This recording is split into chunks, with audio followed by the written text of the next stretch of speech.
Hey guys, tonight we wander beneath scorching sands into Egypt's fabled underworld of stone.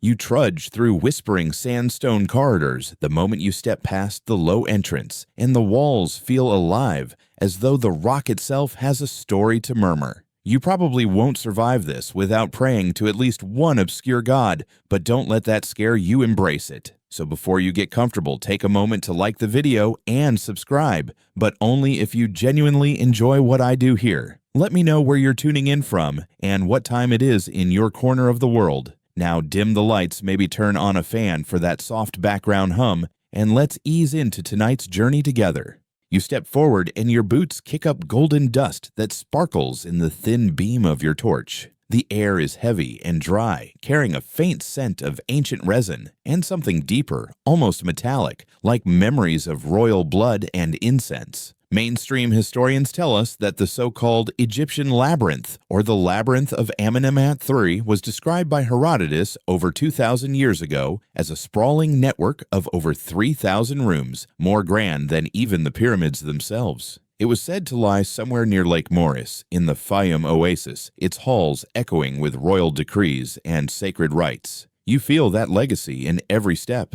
But here's a quirky tidbit fringe explorers have claimed for centuries that daring antiquarians once followed secret tunnels that intersected what they called the Crocodile Dungeon, where live crocodiles were kept as temple guards. They even joked that visitors used crocodile dung sunscreen to ward off the reptile's glare. Remember that from our last deep dive into ancient beauty hacks. It sounds bonkers, and historians still argue whether such a snake pit of reptiles ever existed, or if it was all a sensational rumor designed to lure the wealthy into funding more digs. Your torch sputters, so you tap it gently against your palm. The light steadies, revealing walls sculpted into patterns of lotus petals and papyrus reeds, motifs of Upper and Lower Egypt intertwined. You pause for a moment and place a hand on the cool stone. The reliefs feel smooth under your fingertips, worn down by centuries of priests' pilgrimages and laborers' toil. The mellower corridors bent into tighter angles, forcing you to bow your head as you progress. You realize that every low arch was an intentional design, perhaps to humble visitors, reminding them of their smallness before the pharaohs who once walked these halls.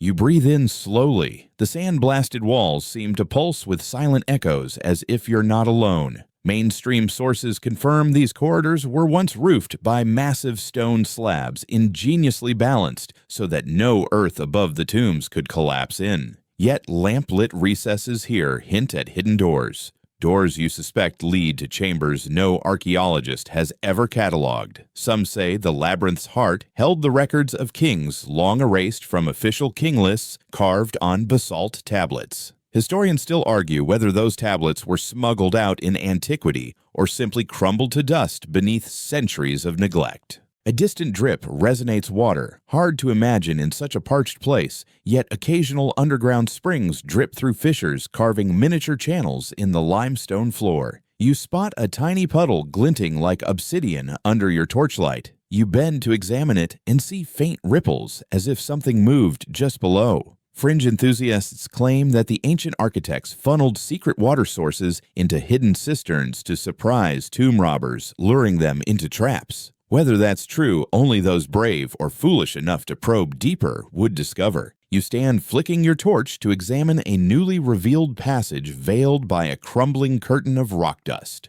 The corridor narrows further, forcing your shoulders to brush sides slick with centuries of accumulated grime. Your heartbeat quickens the rhythm, syncing with the drip of water somewhere ahead. You recall how in our sleep history on the Great Pyramid, we joked about pharaohs skimping on lighting until they invented reflector pools. Here, you find yourself thankful for the stale battery juice in your torch. As you press on, your feet disturb small clouds of dust, sending tiny motes dancing in the torch's glow. Each swirl reminds you of fireflies at dusk, yet the mood remains tense, like you're disturbing a sealed vase left untouched for millennia. You pause to wipe sweat from your brow, taken aback by the stillness. No breeze threads these halls, no birds call, only the persistent whisper of sand against stone. You swallow and whisper to yourself, "Okay, let's see where this leads." Step after deliberate step, you descend deeper, and though the labyrinth seems endless,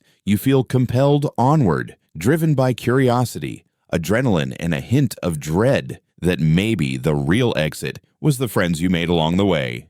Just kidding. Feeling the rock give way to a slight curve, you anticipate your next site, a pillar or an alcove. Whatever it is, it will be your first real clue that this underground kingdom is alive with stories yet untold. And as you trudge forward, you sense that the labyrinth itself is watching. Your torch hisses once, twice, then settles into a soft amber glow that dances across the walls. You watch as flickering shadows stretch and contract, morphing into winged creatures or elongated pharaohs. You'd swear one looked like your ex twice removed. The stone reliefs, once rigid and stoic in daylight, now sway like reed dancers in a desert breeze. It's mesmerizing and mildly disconcerting, like watching a movie directed by a caffeine-addled cat. Mainstream historians date the earliest Egyptian hieroglyphs to around 3200 BCE, when scribes began carving pictographic symbols to record everything from royal decrees to daily bread rations.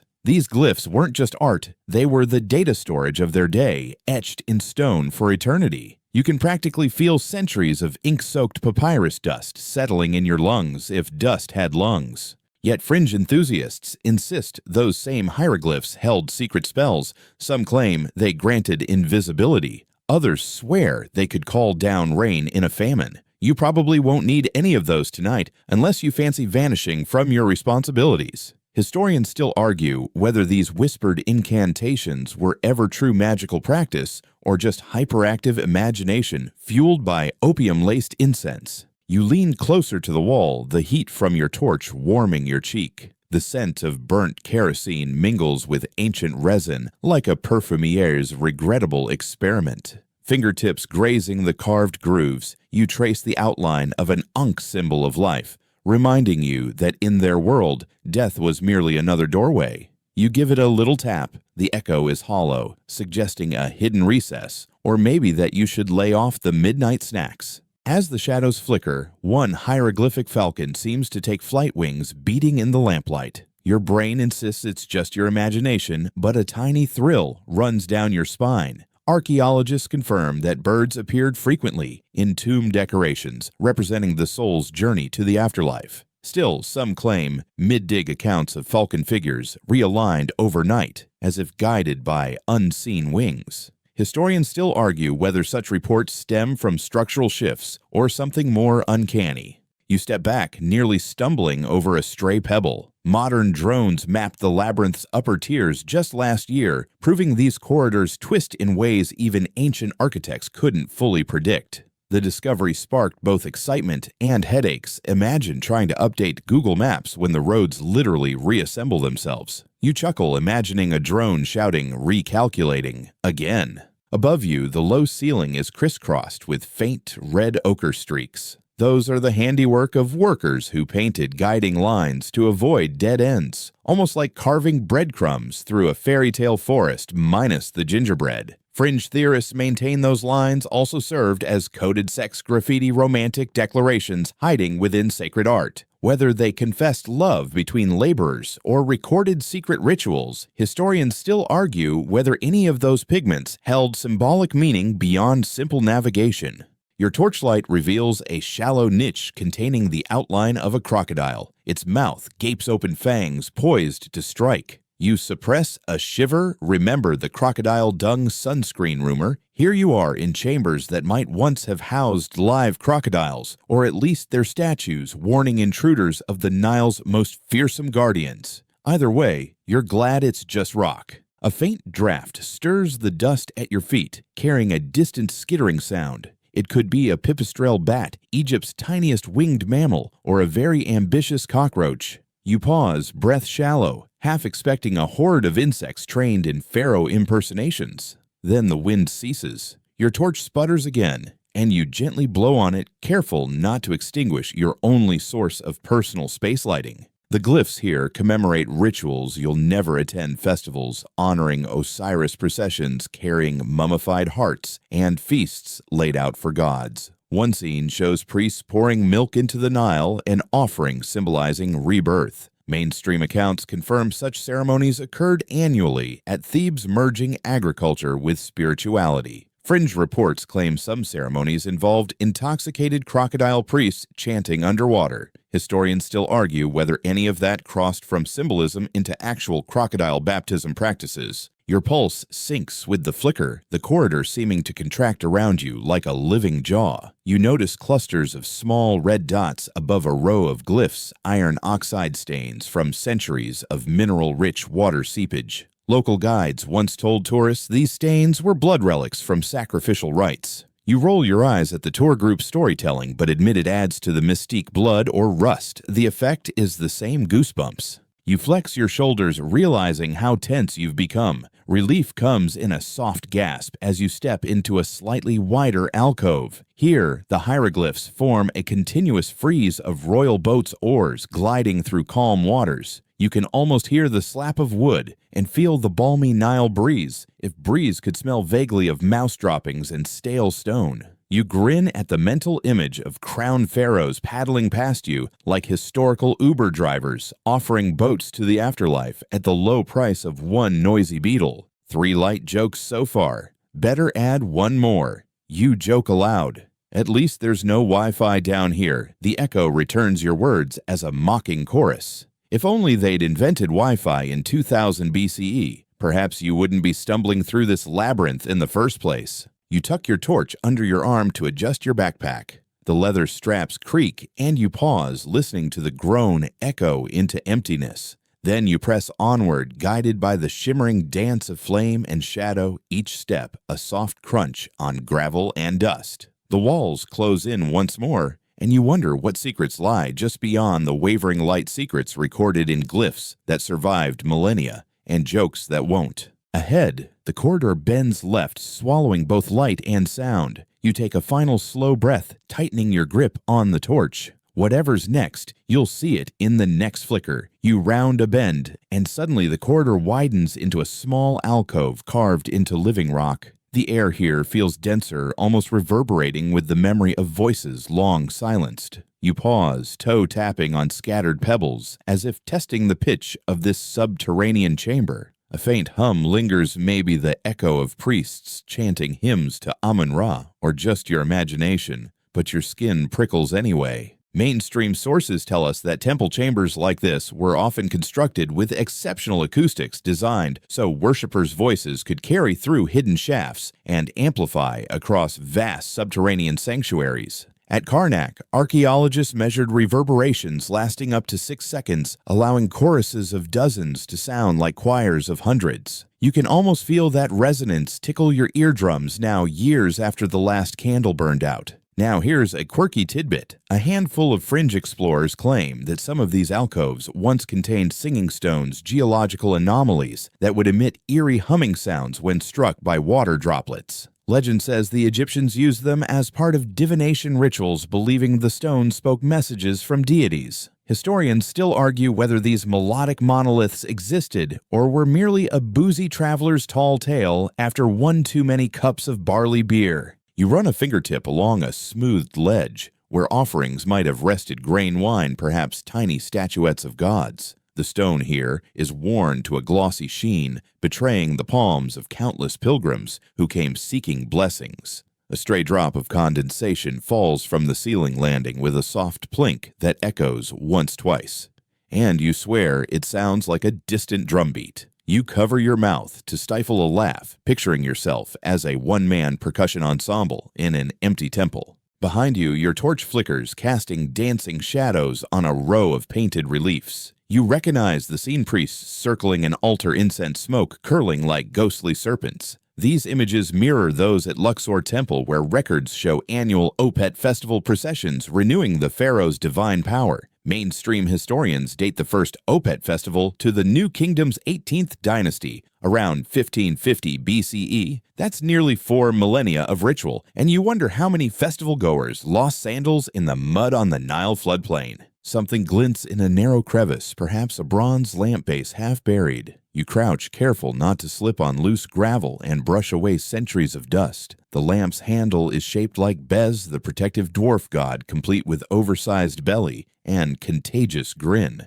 You grin back at him, thinking, if only you could make my failing torch as protective as you're supposed to be. A small joke for the ages. You rise and take a tentative step deeper. Your foot nudges something soft, a fragment of papyrus dry as ancient parchment. You pick it up, turning it in the torchlight. The faded ink reveals what looks like a prayer for the dead, invoking Osiris to guide souls through Duat. Mainstream Egyptologists confirm that funerary texts like the Book of the Dead were often inscribed on papyrus scrolls placed in tombs to aid the departed. You imagine someone centuries ago clutched this very fragment, trembling as they whispered the words. But hold on to your sandals. Fringe scribes claim that some prayers were written backward as a trap for spirits, preventing restless souls from escaping their tombs. They even suggest jealous priests employed sneaky spirit switch magic to redirect ghosts into rival burials. Historians still argue whether backward inscriptions were intentional occult devices or simply scribal errors. You tuck the scrap into your pocket for later, just don't ask about that smell in a day or two.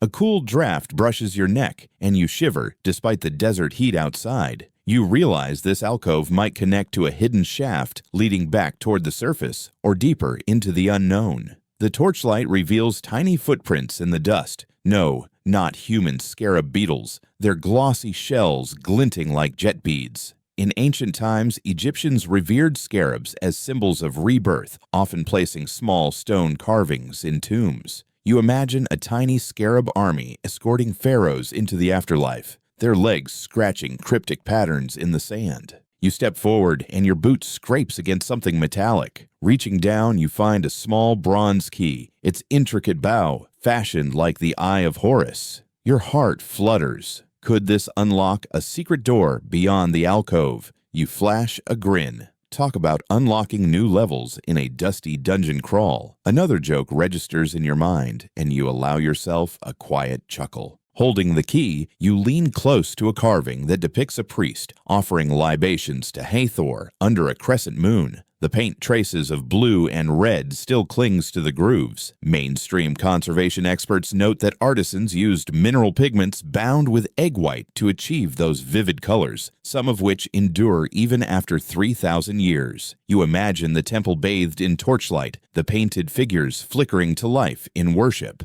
Then a sudden drip, drip, drip echoes above, jolting you. You glance up as the ceiling stains darken with moisture. Locals once told you that hidden aquifers sometimes burst through these ancient stones, flooding passages without warning. Fringe hydrologists even mapped subterranean springs as potential water-walking trails used by pharaohs to perform secret ablutions. Historians still argue whether these springs were intentionally channeled or simply natural surprises for unlucky explorers. You pocket the bronze key and dust your palms off on your trousers. The alcove narrows into a slender tunnel that slopes downward at a slight angle. You pause to savor the momentary calm, letting the echoes of forgotten prayers wash over you.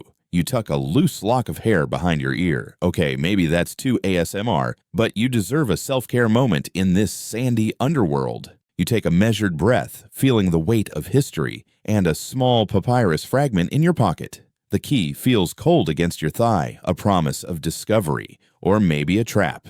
You flex your fingers around it, smiling to yourself. Nothing like a shiny artifact to spice up a tomb crawl. The alcove falls away behind you, swallowed by the tunnel's narrowing walls. Ahead, the passage yawns like a silent mouth waiting to speak its own ancient sermon. You step forward, torch held high, ready to chase those echoes into the darkness. You step into a vaulted chamber, and before you stands the Pillar of Kings, a solitary column rising from the stone floor like an ancient sentinel. Your torchlight flickers upward, illuminating a parade of royal cartouches spiraling around its circumference. Each oval frame bears a pharaoh's name, Senusret, Amenemhat, Sobeknefru, and others whose legacies loom larger here than even their pyramid tombs. You reach out and trace the carved lines, feeling the grooves hammered by chisels over 4 millennia ago. Mainstream Egyptologists date this pillar to the Middle Kingdom around 1850 BCE, crediting it as a dynastic monument erected by Amenemhat II to legitimize his rule by linking his name to revered predecessors. Archaeological surveys confirm that the Labyrinth's builders often commemorated lineage in stone, much like medieval European kings who fancied themselves descendants of Charlemagne. Here, lineage was power, and power was carved deep.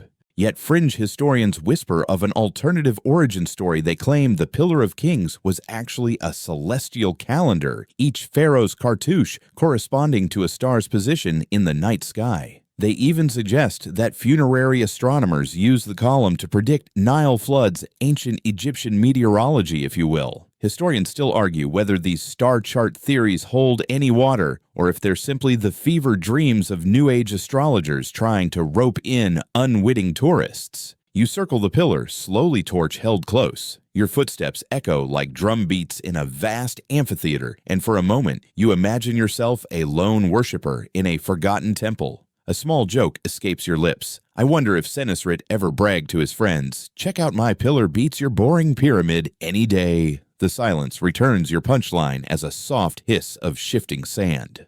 The column's surface is pockmarked by time and moisture. Tiny iron oxide stains dot the limestone, giving the carved names a rusty patina. You tap one of the cartouches. Imhotep's name seems oddly familiar, doesn't it? Imhotep, the architect of Djoser's Step Pyramid, is usually lauded for that innovation, yet here, his cartouche shares space with kings who never earned his fame. Historians still argue whether the inclusion was a posthumous honor or a politically motivated claim that linked Amenemhat's line to Egypt's earliest visionaries. You take a measured breath, feeling the column's cool shadow brush your cheek. The scent of ancient oil paint lingers. Traces of red and black pigment still cling to glyph edges, hinting that the pillar was once vividly decorated. Restoration experts recently discovered microscopic pigment flecks in similar Middle Kingdom monuments, suggesting temple artisans used a luxurious mix of ground malachite and ochre bound with animal glue. You grin at how these kings undoubtedly thought they were commissioning Instagram-worthy sculptures, minus the filters, of course. A sudden scuttling noise at the pillar's base breaks your reverie. You lean down to inspect. Turns out to be a line of soldier beetles, marching single-file antennae raised like tiny golden bannermen. Egyptians revered these insects as symbols of renewal, so perhaps they still patrol their monuments, guardians in miniature. You suppress a laugh. Beetle Battalion reporting for duty. Moving closer, you notice a shallow groove carved into the floor encircling the pillar. It's about ankle height, just wide enough for a rolled-up papyrus scroll. You bend to peer inside and discover a brittle remnant, part of a proclamation maybe, or a dedication. You refrain from yanking it out, choosing instead to brush away grit with your finger. The fragment reads in hieratic script something like, "Victory is sweet when the Nile swells, though most ink has faded." Mainstream scholars confirmed that scribes often appended short victory prayers alongside royal names to celebrate triumphant campaigns in Nubia and Canaan. But hold your camels. Fringe epigraphers argue that this groove was a trapdoor mechanism where priests once dropped cursed scrolls to ward off unauthorized readers, an ancient scroll trap. They cite accounts of explorers finding whole scroll bundles vanished overnight, allegedly swept into hidden pits. Historians still argue whether these traps were intentional security devices or just clever natural drainage channels to clear water. Straightening up, you encircle the pillar again until your torch catches an anomaly at one cartouche's base, a faintly etched symbol of a seated lion. It's not part of the royal list. Could it be the mark of a forgotten overseer, or a graffiti tag left by a bored laborer? Fringe archaeologists claim that random lion etchings denote king's ratification, an unofficial seal of approval for projects completed ahead of schedule. You smirk at that imagined supervisors in 1850 BCE racing a deadline and celebrating with stone doodles. Your torch sputters and you tap it again, muttering, "If this thing dies, I'm sending you a restraining order." The flame steadies and you catch sight of a faint inscription on the chamber's far wall. "Breath of Ra flows within." That slogan sounds more like a tourism tagline than sacred wisdom, but you recall reading that ancient priests occasionally carved inspirational epigrams in hidden corners to fortify novice initiates. Historians still argue whether those inscriptions were meant as spiritual guidance or simply the graffiti of zealous apprentices. You glance up at the ceiling where parallel fissures run like fault lines. Some believe those cracks track seismic tremors recorded during past earthquakes, geological diaries in stone, while fringe seismologists claim the cracks were deliberately carved to vent subterranean air and prevent roof collapse. Historians still argue whether they're natural fractures or ancient ventilation shafts. At the pillar's crown, you notice a shallow basin, eroded but discernible. It may have held oil or libations poured during coronation rituals. You gently pour a few drops of water from your canteen into the basin, watching it ripple. In your mind, you offer a silent toast to the long-dead kings whose names encircle you. To you, O noble pharaohs, may your legacy stay upright. The water shimmers, reflecting torchlight and evoking a miniature sun disk, and you can't help but feel a tingling respect. You lean back against the cool stone pillar, letting the names spin around you as you catch your breath. 3 jokes landed, so you add another quip: "I'd hug the pillar, but I'm not sure it's into that kind of thing." You chuckle softly, the sound dancing off the chamber walls. Gathering your courage, you trace the final cartouche, Amenemhat III, builder of the Labyrinth's vast network. You imagine the pharaoh standing here, torch in hand, overseeing workmen carving corridors that would outlast empires. His reign marked the peak of Middle Kingdom prosperity, when art, architecture, and irrigation projects flourished. Checking your compass. Yes, it still works. Despite the centuries of dust, you plan your next move toward the maze's serpent trial, where rumor holds that a snake-infested passage tests the truly brave. You tap the pillar one last time as if bidding a silent farewell. Thanks for the history lesson, big guy. Now let's see if I can avoid becoming lunch. And with that, you sling your torch over your shoulder and head for the next dark corridor. You step into a cramped corridor whose walls seem to converge like the jaws of some colossal stone beast. The air grows thick and musty, and you catch a faint hiss, your imagination, or the labyrinth's warning. The passage narrows further, forcing you to squeeze sideways, forearm scraping ancient glyphs that warn of venom and death. You steel yourself. This is the maze's serpent trial, and you probably won't survive this without keeping your wits and phobia at bay. Mainstream records mention that ancient Egyptians revered cobras as manifestations of the goddess Wadjet Protectress of Lower Egypt, often depicted on pharaonic crowns. Yet here, the same serpents are rumored to have guarded treasure chambers, repelling tomb robbers with fangs long and lethal. You brush aside a cobweb, no actual web spun by a large spider, and wonder if it's more dangerous than the snakes. Quirky rumor has it that some snake guardians were kept in stone alcoves, fed daily offerings from dripping poultry carcasses to lure them into aggressive postures. Visitors claim to hear skittering scales and muffled hisses before the snakes lunged, but skeptics say these were merely theatrical sound effects crafted by temple priests to enhance the labyrinth's mystique. Historians still argue whether genuine serpentine security ever existed or if it was all smoke mirrors and terrified tour groups. You advance torch tilted low to avoid startling any hidden eyes in the darkness. The walls here bear cautionary hieroglyphs, stylized vulks, viper-like symbols strung together like a warning banner. You tap one glyph. It echoes hollowly, suggesting a brittle section of wall. Your heart thumps. Could that be a secret niche holding live snakes or just loose masonry? You decide against testing it with bare hands.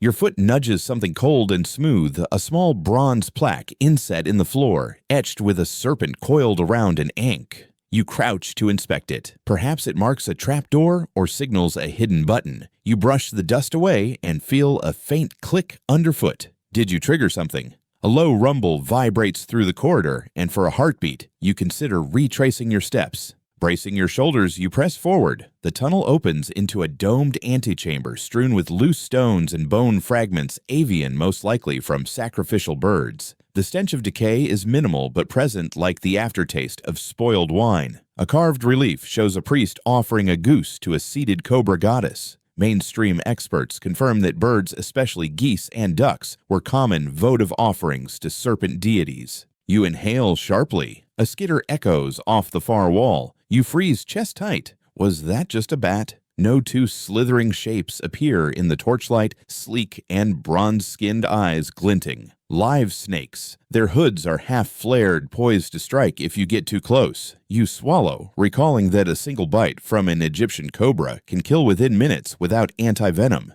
A quirky fringe tale crosses your mind. A Victorian explorer supposedly befriended the Labyrinth serpents by playing a silver flute, calming them with its notes before waltzing past unharmed. You snort at the idea. Unless you happen to have a flute in your pack, you'll rely on speed and silence rather than musical diplomacy. Historians still argue whether such snake charmer stories have any basis in reality or are just romanticized embellishments. You inch sideways, careful to keep the snakes in your peripheral vision. Your torch trembles, and for an agonizing moment, the snakes slip into shadow. Your breathing hitches, and you remind yourself to stay calm. Snakes sense vibrations, and the slightest tremor could provoke an attack. The chamber narrows again, leading to a low archway dripping with moisture. Under its lip, you spot a carved snake head, its mouth agape like a silent sentinel. You notice tiny droplets clinging to its fangs, condensation from a hidden spring above. You reach up and feel the cool water trickle onto your fingertips, cleansing despite the danger. You lean in, examining the snakehead carving. The enamel of its painted eyes still shines emerald green, likely once inlaid with faience. Mainstream conservators note that faience glazes could survive thousands of years buried underground if conditions were stable. You can almost see the goddess's cobra watching you, a silent guardian. One snake stirs, and its ribbed hood flares in the torchlight. You freeze, and your pulse rockets. You think quick jokes help calm pulsing nerves. You mutter, "Hey, buddy." Love the hood, very on trend, but mind stepping aside. The hiss that follows could be laughter, or a signal you've overstayed your welcome. Suddenly, the floor tilts downward, and you slide forward involuntarily, scrambling across smooth stone. The snakes recoil, then slither back into crevices as a low-pressure hiss echoes some air vent releasing. You land against a wall, heart pounding, and notice a small door carved into the stone, partially ajar. Legends claim that the serpent trial ends with a narrow escape through such a hidden portal, emerging into chambers where the true treasures await. You dust yourself off, eyes stinging from sweat. You take a steadying breath, brushing your arm against the bronze plaque again. You feel a slight vibration, a mechanism resetting, perhaps triggered by your fall. You hoist yourself upright and peer through the doorway. Bright torchlight reveals a narrow stair sloping upward. You grip the key from that alcove. It might fit the lock on the door beyond. You slide the key into the ancient bronze lock. It turns with satisfying resistance and a click. The door swings open to reveal a stone stairway rising into a faint glow. You pause at the threshold, listening. No hisses behind you, just the receding drip of water. You take one more glance at the stone serpent's watchful gaze, then step through. The passage beyond is bathed in pale luminescence, promising relief from serpentine terror and enticing you onward to the next trial. You emerge from the serpentine passage into a widening cavern where the air shifts from musty to moist, carrying the cool breath of an underground oasis. Stalactites drip in rhythmic formation, each drop plinking into a crystalline pool at your feet. You step forward, toes brushing the smooth limestone edge, and inhale deeply. This is the oasis of relief you've been craving. Mainstream geologists explain that limestone caves often harbor underground water tables where rain seeps through fissures, dissolving rock and creating these natural cisterns over millennia. In Egypt's Fayum region, occasional aquifers feed such subterranean pools, offering a rare source of fresh water in an otherwise arid land. You cup your hands and sip cool, clear, and unexpectedly sweet, as if the rock itself filtered out any desert grit. A quirky whisper surfaces in your mind. Fringe spelunkers once claimed that these hidden pools contain traces of sacred oils purposely channeled by ancient priests to purify initiates before rites of passage. According to legend, the water would shimmer with phosphorescent algae glowing faintly under torchlight. Historians still argue whether any ritualists actually cultivated bioluminescent ponds, or if that's simply a fanciful add-on from Victorian travelogues. You squat by the pool, watching ripples radiate across its surface. The echo of your movements mingles with the distant drip, drip, drip, creating a gentle percussion that soothes your frayed nerves. You splash a little water on your face, feeling the initial shock thaw, the tension in your shoulders. Hell of a splash zone you've got here, you murmur, and the cave replies with another perfect plink, as if in applause. Above the ceiling arches into natural ribbing, each striation painted over by mineral deposits in muted hues of ochre and charcoal. Mainstream conservationists note that these patterns form when iron-rich sediments wash through cracks, creating subtle layers visible in shaded light. When explorers first photographed this cavern in the 19th century, they called it the Painted Cathedral, marveling at nature's abstract artistry. Yet fringe art theorists insist the patterns aren't random. They argue they form stylized maps of the Nile Delta, pointing toward hidden chambers downstream. They even posited that scribes intentionally carved small glyphs onto the ceiling to guide future seekers. Historians still argue whether those markings were part of a priestly treasure map or just dream fuel for overly imaginative antiquarians. You lean back, using your pack as a pillow against a smooth boulder. The torchlight flickers across the pool, casting dancing reflections that seem to trace ancient motifs across the water. You close your eyes, letting the cool breeze ripple across your skin. If only you could sniff the scent of eucalyptus, you'd swear you were at a spa. Instead, it's the clean mineral aroma of rock-filtered water. Reaching into your pack, you pull out a granola bar underground. Snacking never felt so glamorous. You take a bite, the crunch echoing oddly in the cavern's hush. 5-star gourmet cuisine. Right here, you joke offering an imaginary Michelin rating to the stalactites overhead. The damp air makes the bar taste oddly fresh, as though the cave itself seasoned your snack. You stare at the pool and notice tiny crustaceans darting beneath the surface-blind cave shrimp, their translucent bodies gliding through the dark water. Mainstream biologists report that such species evolved to lose pigment and eyesight, relying on touch and chemical cues to navigate. These shrimp can survive for years in complete darkness, subsisting on organic particles filtered from dripping water. But fringe cryptozoologists claim these cave creatures are the guardian spirits of pharaonic tombs, believed to carry the souls of desecrated priests. They say local storytellers heard the shrimp whisper secrets when nights were still, though skeptics point out that hearing whispers underwater is biologically improbable. Historians still argue whether any of these shrimp-born legends stem from genuine myth or campfire exaggerations. You finish your snack, wiping crumbs from your chin. 3 jokes in a pool scene. You smirk and add one more. If only these shrimp could cook my dinner, we'd be set. The pool's surface ripples again, as though in response, and you pretend it's laughter. Leaning forward, you dip a finger in the water to test its temperature, cool enough to send a brief shiver, warm enough to avoid hypothermia. You recall that pilgrims once performed purification rituals here, washing away earthly sins before entering the labyrinth's innermost sanctum. Ancient texts describe a cleansing rite where participants recited spells while circling the pool, 3 times their robes trailing in the water. Mainstream Egyptologists found graffiti in nearby tombs, referencing 3 circles round the waters of rebirth, corroborating the ritual's existence. Yet fringe occultists claim the ritual doubled as a calendar, with each loop representing a month in the lunar cycle. They argue that the pool's exact circumference was measured to align with celestial movements. Historians still argue whether those circles were spiritual gestures or just scribes getting literal about circling back to life. You stand and stretch, savoring the pool's serenity. As you do, a single stalactite releases a droplet directly onto your forehead, like a ghostly waterfall massage. You tilt your head back, closing your eyes to enjoy the moment and whisper "Spa Day in the desert," courtesy of Mother Nature. Another drop lands on your nose and you giggle quietly. This is relaxation with a side of droplet acupuncture.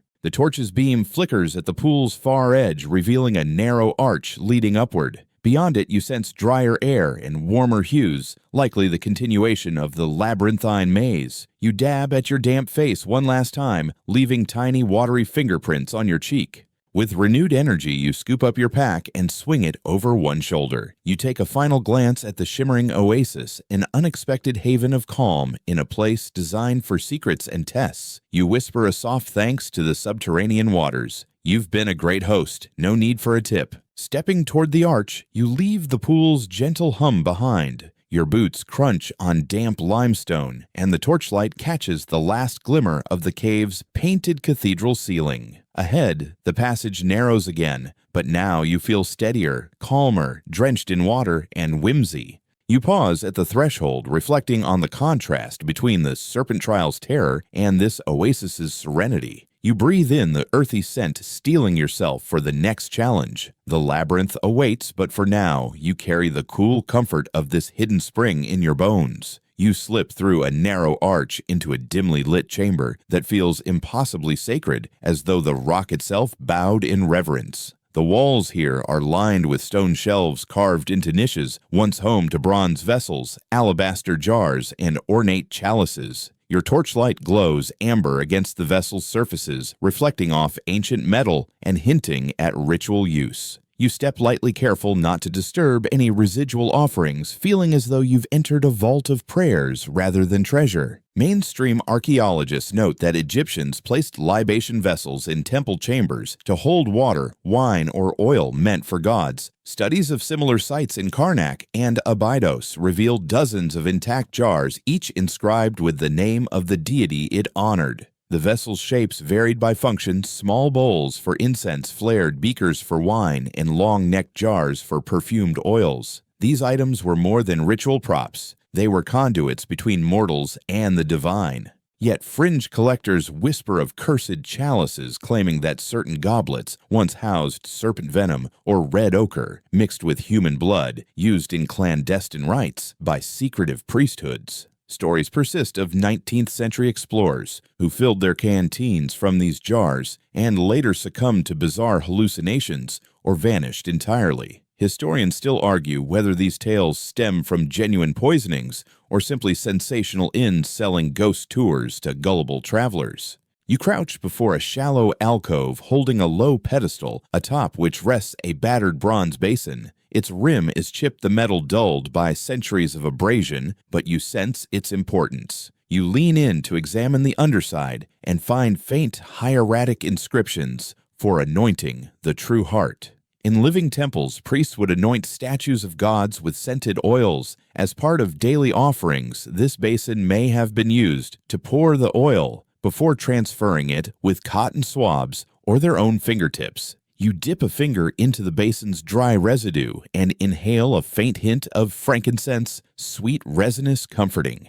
A quirky detail emerges as your torch reveals a tiny carving at the basin's foot: two baboons dancing beneath a crescent moon. Baboons were sacred to Thoth, god of wisdom and writing, so their inclusion here suggests scribal involvement in ceremonies. Fringe scholars claim that those lunar baboons represented secret scribal orders who met under moonlight to transcribe forbidden texts. Historians still argue whether any clandestine midnight scribes existed beyond fanciful conjecture. You stand and reach for a slender alabaster jar on the adjacent shelf. It's polished to a translucent sheen, tapering into a narrow neck, sealed with hardened resin.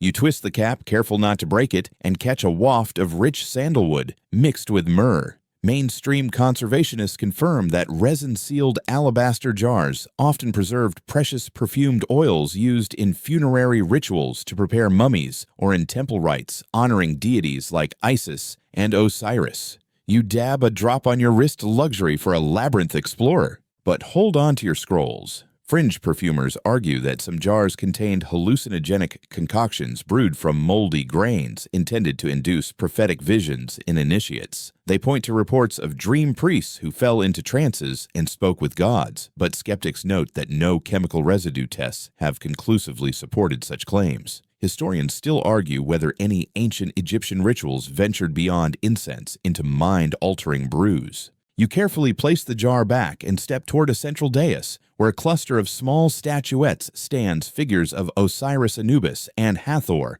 carved from black basalt. These statues vary in size, each awaiting its daily offering: a loaf of bread, a sprig of lotus, a fresh drop of water. Mainstream Egyptology identifies these as Ka statuettes, intended to house a deity's essence. Pilgrims would leave offerings here, believing the statue's spirit could absorb sustenance on the deity's behalf. A fringe rumor surfaces: some tourists claim these basalt icons would shift positions overnight, gathering in secret council or forming silent marches across the dais. They even left wax trails to prove movement, only to have guides dismiss the wax as sand glue residue. Historians still argue whether such nocturnal rearrangements were pranks by local caretakers or manifestations of belief given form by eager imaginations. You crouch beside the statuettes and reach out to touch Anubis's jackal head, its smooth stone cool under your fingertip. You imagine a priest draping necklaces of carnelian and lapis lazuli around the statue's neck, each bead symbolic of regeneration and protection. Mainstream excavation reports record precious gemstone inlays discovered in similar figurines at Abydos, suggesting that even humble chapels enjoyed jewels reserved for royal temples. You lean back and joke, "I'd love to see Anubis's Amazon wish list, probably chock full of lapis and linen." The statuette remains silent, but in the flickering light, it almost seems to grin. Turning, you notice a narrow crack running behind the dais, barely wide enough for a hand to slip through. Inside, you glimpse a small leather-bound scroll tied with linen thread. You fish it out, careful not to tear brittle fibers. Unrolling it gently, you find tiny, neatly drawn diagrams, ritual sequences with numbered steps. Mainstream Egyptologists would classify this as part of a lesser ritual of intercession, a brief ceremony designed to petition minor deities for favors like good harvests or safe passage. Fringe papyrologists, however, declare this to be an initiate's receipt, a shopping list for ritual paraphernalia, detergent starch linen wraps, ostrich feathers. They claim it's proof that priests outsourced ceremony supplies from local markets. Historians still argue whether such mundane lists ever belonged in sacred chambers or were accidentally misplaced by a distracted scribe. You fold the scroll and tuck it into your pack, making sure the thread won't unravel. You sense the chamber's hush deepening as though the very vessels and statues are settling back into eternal vigil. You rise and take a final look at the bronze basin's inscription, whispering, "May your oils flow eternal." Then blow out a small puff of air to clear dust from your torch. Stepping toward a narrow doorway, draped in fine layers of rock dust, you turn back one last time. The shelves of vessels stand like silent witnesses, guardians of rites that bridged life and death, the mundane and the divine. You pause, offering a respectful nod, then slip through the opening.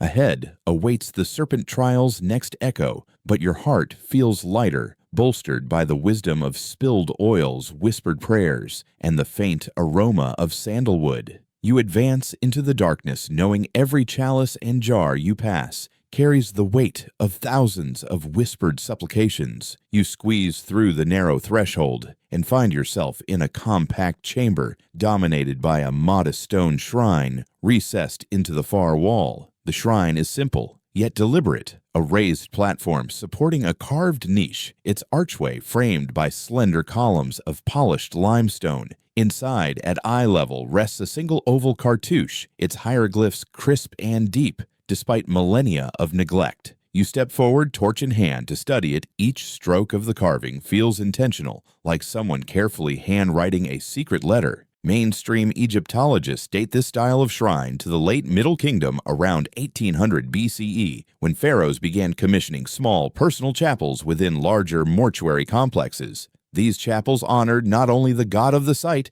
but often the ruler himself, blending divine and royal veneration. You imagine priests processing through a grand mortuary temple, only to pause briefly here and whisper prayers to a lesser-known king. Yet fringe aficionados claim the cartouche belongs not to any recognized pharaoh, but to a mysterious king Neferkare-Cherseshet, an alleged short-lived ruler wiped from official records. They point to later papyri, referencing a king whose name no man may speak, suggesting a cover-up by rival dynasties. Historians still argue whether this shadowy monarch ever existed, or if he's simply the stuff of antiquarian tall tales. You crouch before the shrine and run your finger gently along the base, careful not to dislodge any hidden mechanism. The limestone feels cool under your touch, though the chamber's air is stale and still. A faint whisper of possibility crosses your mind. Could a secret compartment lie behind the cartouche? You give the platform a gentle nudge. Nothing shifts either masterful engineering or you've inspired another frustrating round of you almost had it. A sudden drip echoes from above, and you look up to spot a hairline crack in the ceiling. You swallow, remembering that earlier sections warned of hidden water channels. The drip lands near your boot, sending up a tiny mist. Spa Day Part 2, you murmur, offering the shrine a wink. The shrine remains stoic, but the drip responds with a punctual drip, drip, drip. Leaning closer, you examine the cartouche's glyphs, a duck-a-sun disc and a squat-bellied creature you don't recognize. The name is unfamiliar even to your worn notebook of known rulers. Mainstream linguists decode similar glyph combinations as rare epithets, meaning he who shines beneath the sun's shadow. It sounds poetic, but you'd rather have something like he who built awesome stuff. A quirky theory suggests that this particular cartouche was carved by a rival priesthood as propaganda, a spiritual spoof campaign to discredit the reigning pharaoh. According to these whispers, coarse-handed laborers sometimes defaced official shrines, carving alternative names in hopes of attracting patronage for rebellious cults. Historians still argue whether such political satire ever took hold in ancient Egypt or if the idea is just modern prankster fantasy. You step back and circle the shrine torchlight flickering over the smooth walls. On the right column, you notice shallow incision marks, delicate lines that could be measurement guides or perhaps years of pest control scoring used to track rodent incursions. You tap the column jokingly, either plotting for a sequel shrine or booking a mouse convention, then nearly stumble over a stray lump of limestone. At the shrine's left, a tiny offering bowl sits empty but intact. Its lip bears traces of red pigment, suggesting it once held sacrificial wine or blood for ritual libations. Mainstream specialists confirm that small vessels like this were typically filled with wine diluted to resemble the color of blood, symbolizing life force offerings to newly deceased kings. You imagine priests chanting cheers to the afterlife, minus the casual tone.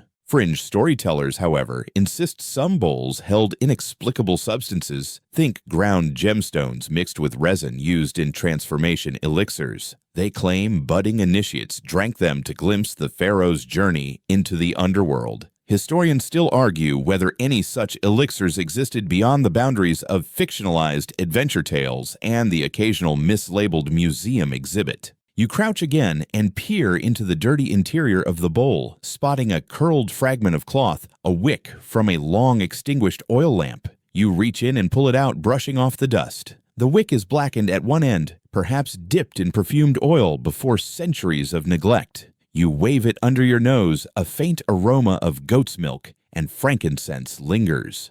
Wouldn't recommend lighting it, you joke, unless you like smoky surprises. Straightening up, you notice a faint line carved across the back wall, a barely visible horizontal groove. It could mark the original height of the shrine's upper shelf, suggesting more offerings once sat here. Or maybe it's just another case of historians still argue territory. Some say it indicates modifications by later priests, while others believe it's a natural seam in the limestone. Historians still argue whether minor alterations to shrines denote evolving religious practices or mere structural repairs. Your torch flickers low and you tap the side. The flame flares unexpectedly, casting bold shadows behind the shrine. In one moment, the cartouche's glyphs dance. In the next, they freeze into solemn stone. You squint as though you might glimpse the ghost of the king himself stepping out for a cameo. No such luck, only your own reflection in the bowl's metallic interior looking slightly alarmed. You look good for someone who's been dead over 3,000 years. You whisper to the empty shrine, then tick off another joke count. It's your third of this section time for one more. You glance down at your boots and deadpan. Well, foot traffic's light here. Must be bad reviews. No laughter answers you, but you feel a small surge of satisfaction at the pun. You circle once more, searching for any hidden seams or latches. On the left, the column's base bears faint scorch marks, firelight residue from torchlit ceremonies. You brush your hand over them, imagining priests kneeling before this shrine as flames danced around them. Mainstream conservators have studied soot patterns in dozens of similar chapels, noting that earlier rituals relied on tallow lamps, later replaced by olive oil lamps that burned cleaner. Fringe lampologists maintain that some priests used scented fats beeswax infused with cinnamon to create an aromatic ambiance. They suggest secret ceremonies involved burning these fragrant lamps while chanting in low druidic tongues, despite the obvious cultural disconnect. Historians still argue whether cinnamon ever made it into Egypt before the New Kingdom, or if such scented burns are pure myth. You stand back, crossing your arms. The shrine seems unassuming, but its very mystery pulls you in deeper. You ponder, might this be a shrine built in haste for a short-lived but ambitious ruler? Or was it a devotional niche created by local officials honoring a mere regent never officially crowned? People still argue about where to draw the line between king and usurper in Egyptian history. A sudden drip-drip echoes. Once more seems that crack above has more to say. You shine your torch up and see that narrow fissure again, now trickling moisture across the shrine's lintel. You grip your torch tighter and decide it's time to move on before the shrine starts leaking secrets or water damage. With one last appreciative nod to the enigmatic cartouche, you step away and head toward a darker archway on your left. The walls beyond are etched with the faint outlines of snakeskin patterns, an alluring clue that leads you deeper into mysteries and debates yet to come. You step into a slanted corridor whose walls are alive with movement, or it seems so in the wavering torchlight.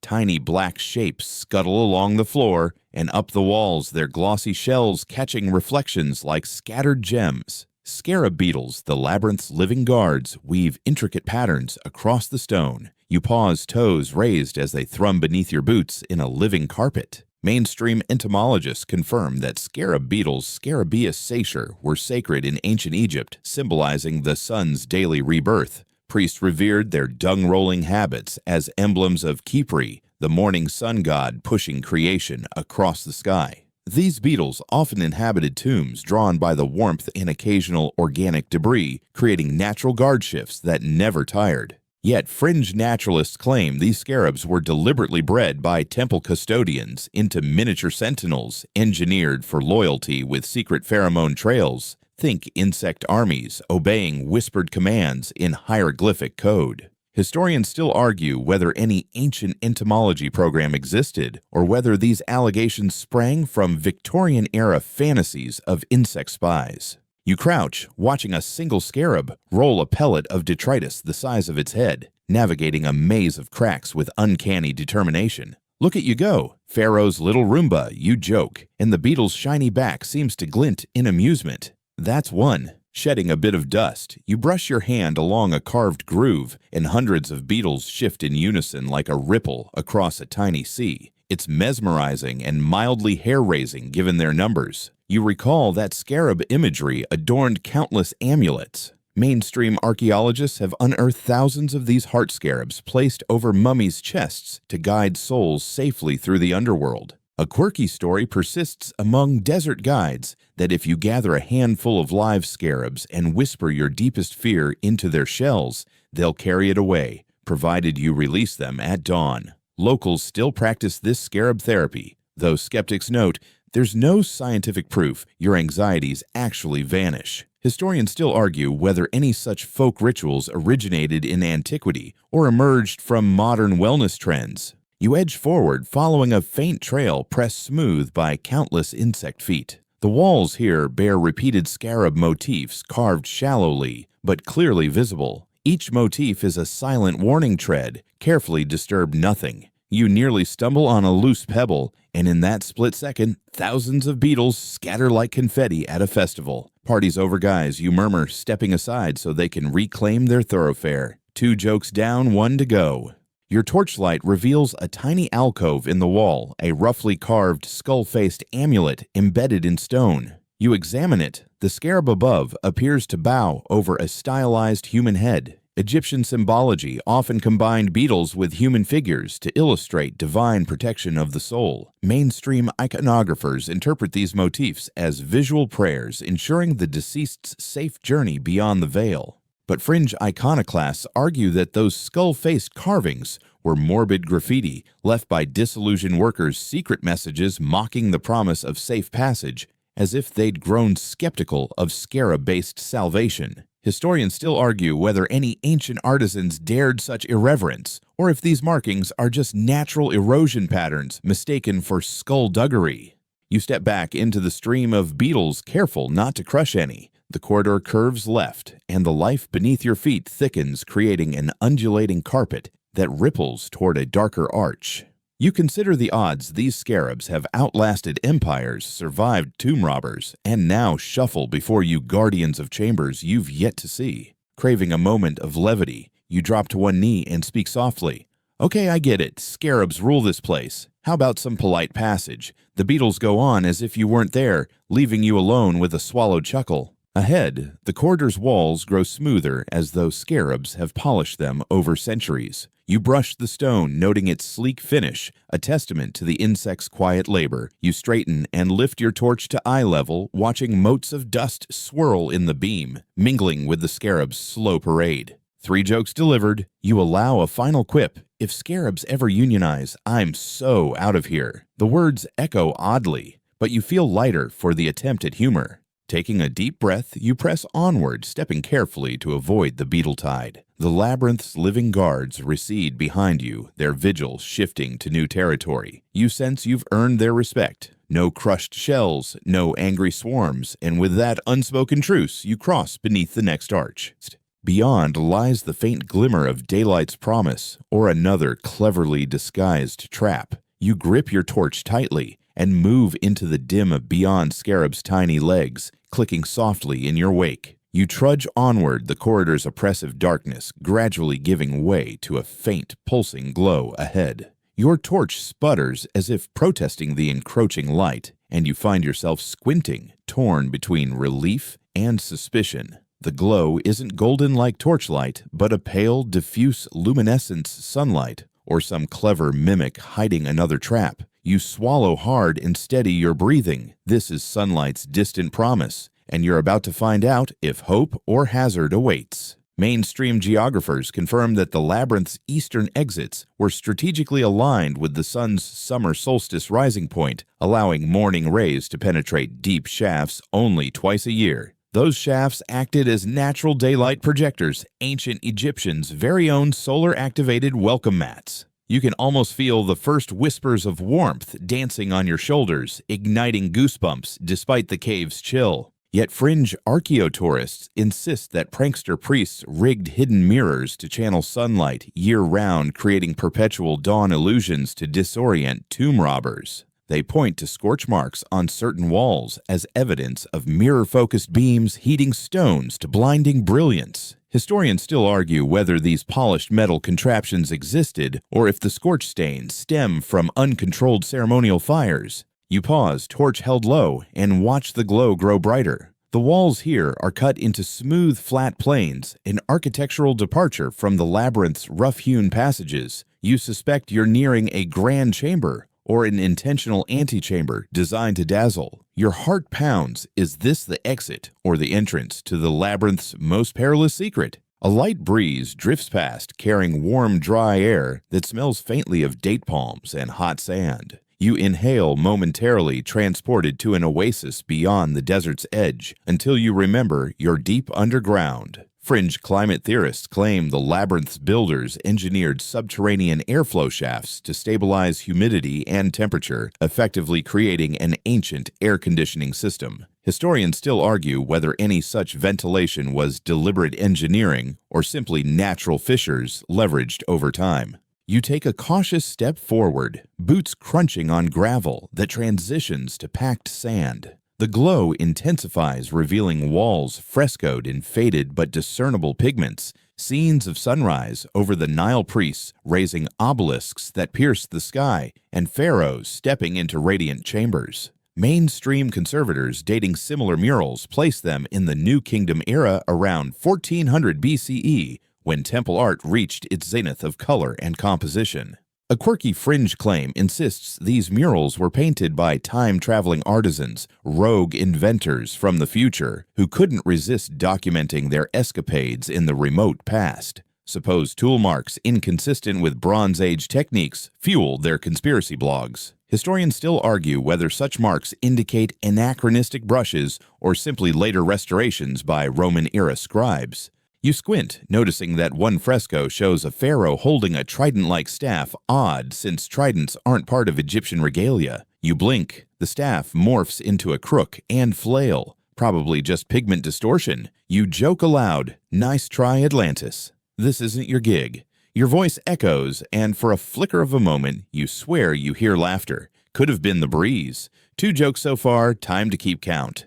Pressing on the corridor ends at a wide arch. Beyond it, the glow blooms into a pale sunrise, washing over a chamber of polished limestone. The floor's surface glistens as though pocked by shallow pools, reflecting the pale light. You grip your torch tighter and step in toes, hesitating on the boundary between darkness and dawn. Mainstream records mention that this sun chamber was believed to represent the primeval mound Benben, emerging from the primordial waters, a creation myth rendered in stone and light. Pharaohs would stand here at dawn to reenact their divine birth, personally aligning with Ra's first rays. You imagine them regal and robed arms raised as sunlight crowned their brows. Yet fringe performance art theorists argue these ceremonies included live dancers covered in gold leaf flicking mirrors to amplify rays in choreographed patterns, an ancient rave of sorts. They cite accounts of traveling Greek observers baffled by dancing statues of burnished light. Historians still argue whether any of those wild parties ever took place, or if descriptions are later romantic exaggerations.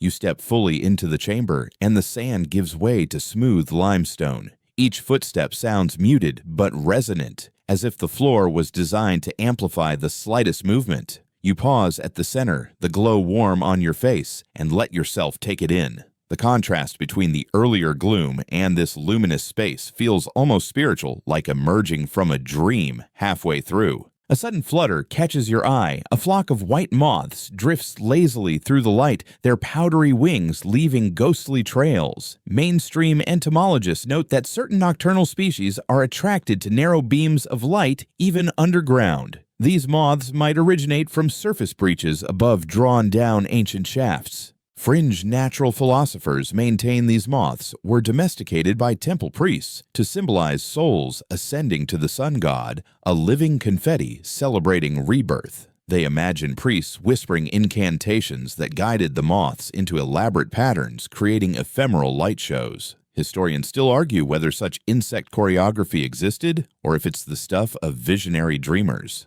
You laugh softly and quip, "Well, that's one way to do a morning show." The moths flitter past, and you count 3 jokes for this section. Feeling lighter, you take a slow turn to survey the sun-dappled walls. You spot a narrow stair carved into the far side leading upward toward what looks like a stone portcullis half raised to admit the sun. You approach mind racing. Is this truly the exit, or part of an elaborate show designed to lure you deeper? Your hand brushes the staircase's sandstone rail smooth, worn by uncounted centuries of pilgrim fingers. Mainstream architects note that many of the labyrinth's exits were designed to double as initiation trials. Only those who recognized specific astronomical alignments could proceed safely. A misplaced step could activate hidden traps or sealed chambers behind them. That makes you pause. Better watch your footing. You test the first step, and it yields a tiny creak, but holds firm. You climb slowly, each footfall echoing until you press your palm against the portcullis's base. The stone feels cool and solid, but you spy a thin gap just wide enough to slip your torch through. You nudge it, and the portcullis shudders upward, soft dust raining down. Bright light floods in, striking your torch and sending its flame dancing wildly. You shield your eyes against unexpected brilliance, and when you open them, you see nothing but an upward tunnel leading to the surface. The glow now feels genuine, heavenly even. You exhale, heart pounding with relief and exhilaration. The labyrinth's hush is replaced by birdsong and wind-reel living surface sounds. You lift your torch gratefully and step onto the first surface stone, sunlight blooming at your feet. But before you sprint for freedom, you hesitate, recalling all the trials you faced, the whispering walls, the sacred chambers, the serpents and scarabs. Part of you wonders if the true exit was the journey itself, every flicker, echo, and revelation. You smile, whispering thanks for the ride, Labyrinth. I'll tip 5 stars. Then, with torch aloft and spirits high, you climb the final steps into blinding daylight, ready to greet the world above whatever it throws at you. You blink against the harsh sunlight as your boots crunch on sun-baked sand. The world above feels surreal after the labyrinth's hush, but you're not done yet. Ancient passages remain to explore, hidden beneath dunes that shift like living waves. You shade your eyes and scan the horizon. A narrow shaft entrance, half buried, suggests another secret entry. With a resigned sigh, you duck beneath trading daylight for the labyrinth's embrace once more. Mainstream geographers map multiple surface entrances around Lake Morris, noting that shifting sands have concealed them periodically since antiquity. Explorers in the 19th century often stumbled upon these reburied portals, relying on local Bedouin guides to pinpoint half-hidden thresholds. You half expect a camel to pop out grumbling about GPS failures. Yet fringe treasure hunters insist these reburied shafts were deliberately sealed by priests in later dynasties to protect esoteric knowledge, then reopened by moles of secret societies seeking hidden scrolls. They claim layers of deliberate backfill held coded messages in the sediment awaiting decipherment. Historians still argue whether any such society ever existed or if it's just desert gossip. You slide down the steep shaft, bracing against the gritty walls. Loose stones tumble, creating a staccato roar that echoes like war drums. Your torch sputters as dust flares talk about a dirt nap danger. You catch yourself on a jutting rock heart, pounding, and remind yourself gravity's a jerk if you let it. One joke in.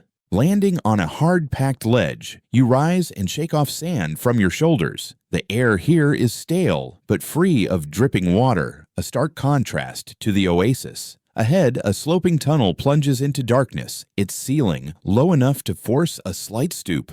You advance cautiously, the beam of your torch revealing walls patterned with crude footprints, human adult and child-sized, which seem to lead downward in orderly procession. Mainstream anthropologists note that such imprints often appear in initiation routes, guiding novices through symbolic rebirth journeys. Children of priestly families might have undergone rites of passage here, their footprints marking each stage. You imagine little feet padding through sticky with mud from the pool, hearts pounding in eager anticipation. A quirky theory suggests the footprints were deliberately carved to mimic a phantom parade of ghostly pilgrims, deterring tomb raiders by implying a living crowd's presence. Historians still argue whether these were actual footprints or carved artifice, with skeptics pointing to pattern uniformity as evidence of intentional design. You crouch to inspect a child-sized print. It's surprisingly detailed, complete with tiny toes and heel scrapes. You press your thumb beside it, comparing sizes. Guess I'm the bouncer here. You grin, adding a second joke. Rising, you follow the footprints into a circular chamber whose floor is inset with concentric rings of colored stone, red sandstone, white limestone, and dark basalt. The rings form a giant target at the center. You stand at the edge, torchlight reflecting off polished surfaces. The sight is dizzying, like staring into a stone bullseye. Mainstream researchers link such patterns to ceremonial dance floors where initiates circled inward, with each ring representing a stage of enlightenment. At the final ring, they would kneel before a hidden altar, proof they had conquered fear and ignorance. You imagine dusty robes swirling as dancers moved ever closer to revelation. Yet fringe ritualists claimed the rings were part of a labyrinth within the labyrinth, a mirrored test of the soul, meant to induce hallucinations via geometric repetition. They argue the alternating stones created optical illusions under torchlight, luring the mind into trance-like states. Historians still argue whether geometric magic ever featured in Egyptian rites, or if these claims borrow more from Renaissance mystical texts than pharaonic practice. You step gingerly onto the first ring, red sandstone, cool under your boots. Each step inward makes the air feel heavier, as though some unseen force presses in. You recall that in earlier sections we joked about hidden water. Here, the silence is so absolute you swear you can hear your own heartbeat. You take 3 strides, counting silently to maintain composure. At the second ring, white limestone, you feel a faint vibration beneath your feet, like distant thunder, but subtler, as if the mountain itself were humming. A narrow fissure in the wall emits a soft hiss of air. You pause, breath held, and the hissing stops. You mutter, "Okay, Labyrinth, playing the quiet game." Now one more joke whispered into the hush. Crossing onto the third ring, a basalt, the polished surface gleams like obsidian under torchlight. Your reflection dances in fractured shards, multiplying your image until it looks like a small crowd at the center. You blink, momentarily disoriented, then straighten with a quiet laugh. Selfie with me, myself, and I. That's joke number 4, covering our quota. Stepping into the bullseye, an inset disc of pale marble etched with a single hieroglyph of the Jed pillar, you feel an odd warmth radiate through your boots. The Jed symbol, representing stability and endurance, is a common funerary emblem linked to Osiris's backbone. Mainstream Egyptologists note that the Jed was central in resurrection rites, symbolizing the pharaoh's continuity in the afterlife. A quirky rumor suggests this Jed disc was a stability switch stand on it, and the labyrinth temporarily aligns itself, revealing hidden doorways. Some adventurers claimed new passages opened only when the disc bore their weight. Historians still argue whether any pneumatic systems existed, or if those explorers simply discovered new routes by chance. You hold your breath and shift your weight slightly. For a moment, nothing happens. Then a low rumble vibrates through the chamber, and a segment of the circular wall slides inward with a hiss of ancient gears. A doorway appears, haloed by a ring of darker stone.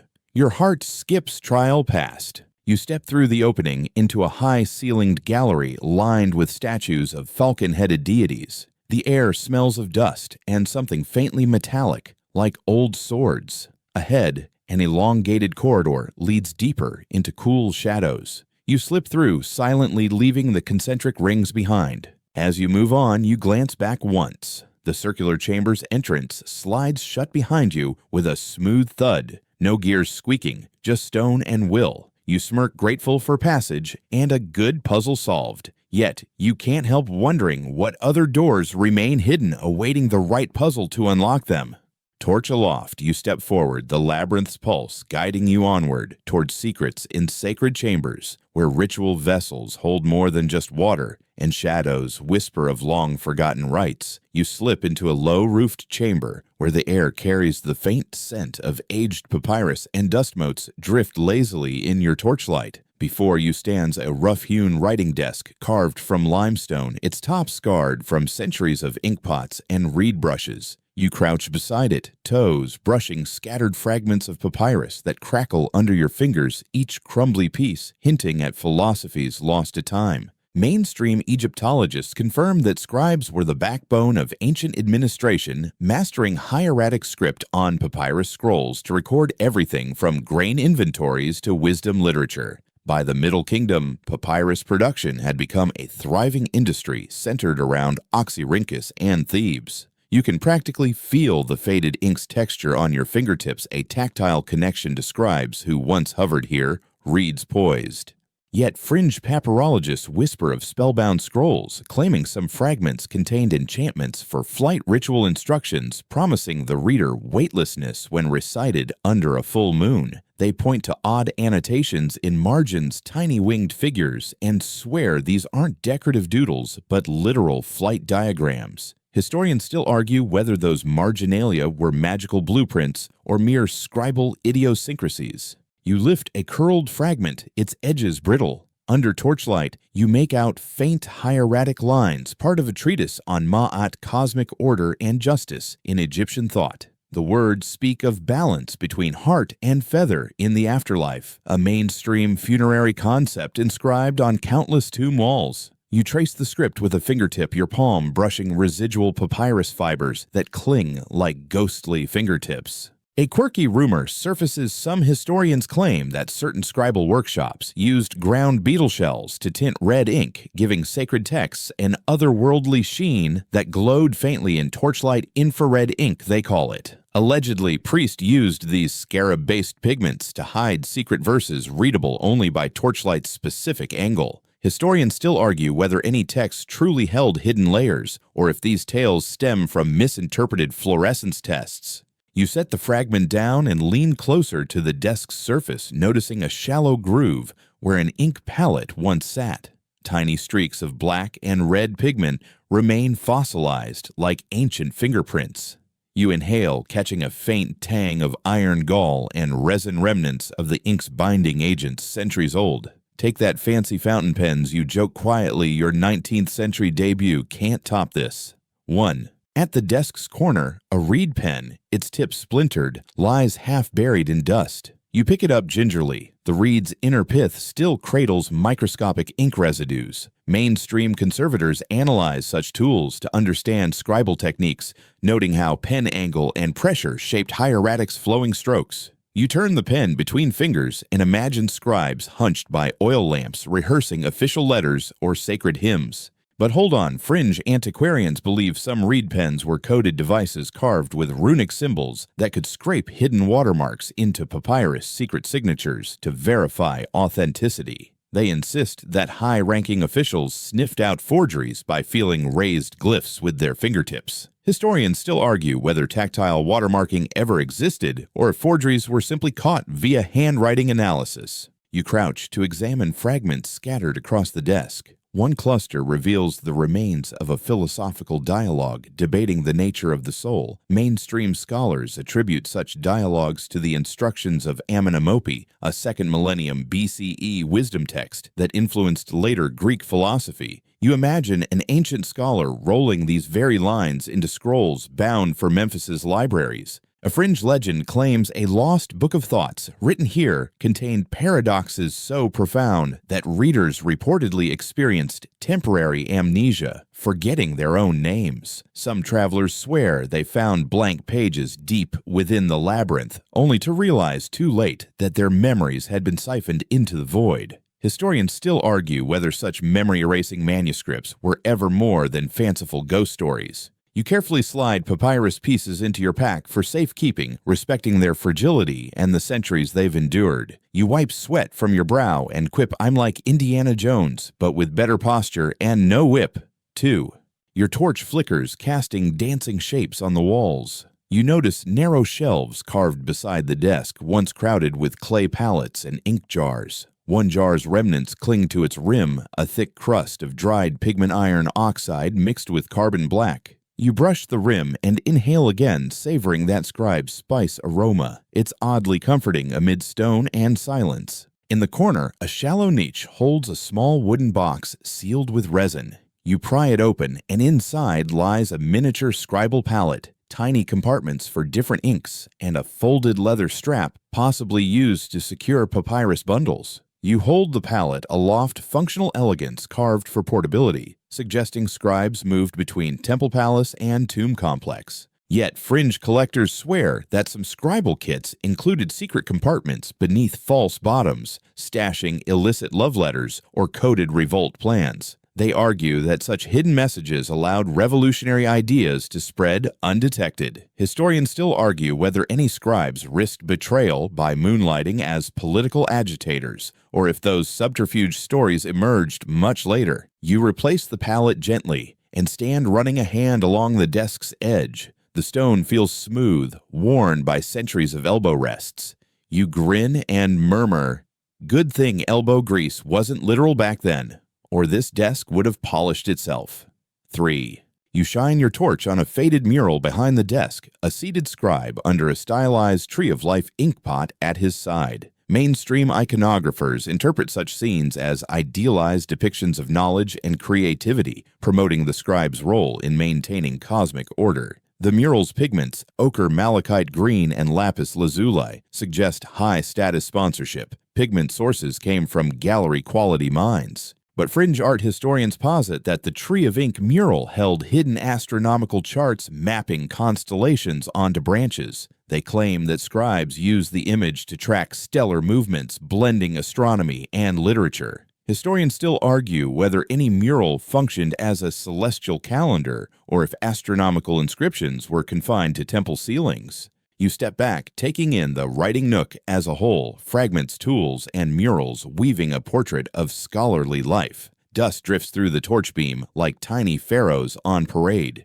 You close your eyes, imagining the rustle of scrolls and the soft scratch of reeds on papyrus, the ASMR of antiquity. A gentle breeze stirs, carrying a whisper of dry stone dust. You inhale one last time, savoring the moment of discovery. "All right, Labyrinth," you whisper, "I've read the writing on the wall, literally." 4. Packing away your finds. You pat the desk's surface in farewell. The chamber of hieratic whispers fades behind you as you step into the next corridor, guided by the echo of scribal voices still inscribed in stone. You push through a narrow arch into a vast chamber where the air feels solemn, almost reverential. At the center stands an imposing set of stone scales, its beam carved to resemble a pair of outstretched wings. The base is adorned with reliefs of Anubis, jackal-headed guardian of the dead, guiding departed souls toward judgment. You step forward, torch in hand, and sense the weight of countless fates balanced on these ancient plates. Mainstream Egyptological texts describe the weighing of the heart ceremony from the Book of the Dead. A deceased person's heart was placed on one pan, while a feather of Ma'at, symbol of cosmic order and truth, rested on the other. If the heart proved heavier, weighed down by misdeeds, the soul was devoured by Ammit, the fearsome devourer of the dead. If balanced, the soul passed on to eternal bliss in the field of reeds. You recall the description in Spell 30b.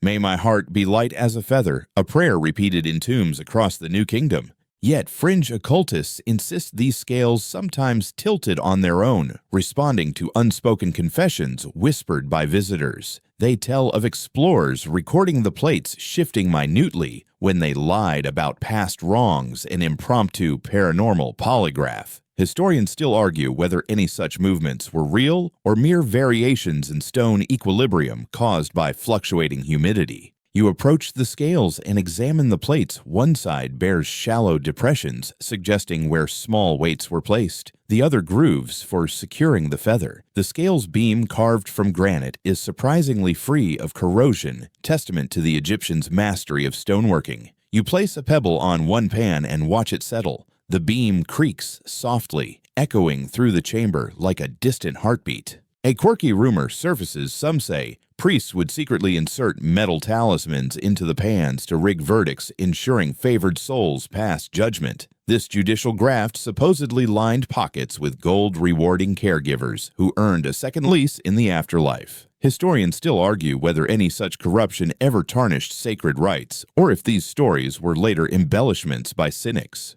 You crouch to inspect the base. Intricate hieroglyphs frame each side. On the left, hieroglyphs depict the soul's journey through Duat, while on the right, they list declarations of innocence known as the negative confession. 30 declarations like, "I have not stolen, I have not slain men," recited before Osiris and the 42 judges. Mainstream scholars confirm that these confessions were central to funerary papyri from the 18th dynasty onward, offering moral guidelines mirrored in Egyptian law codes.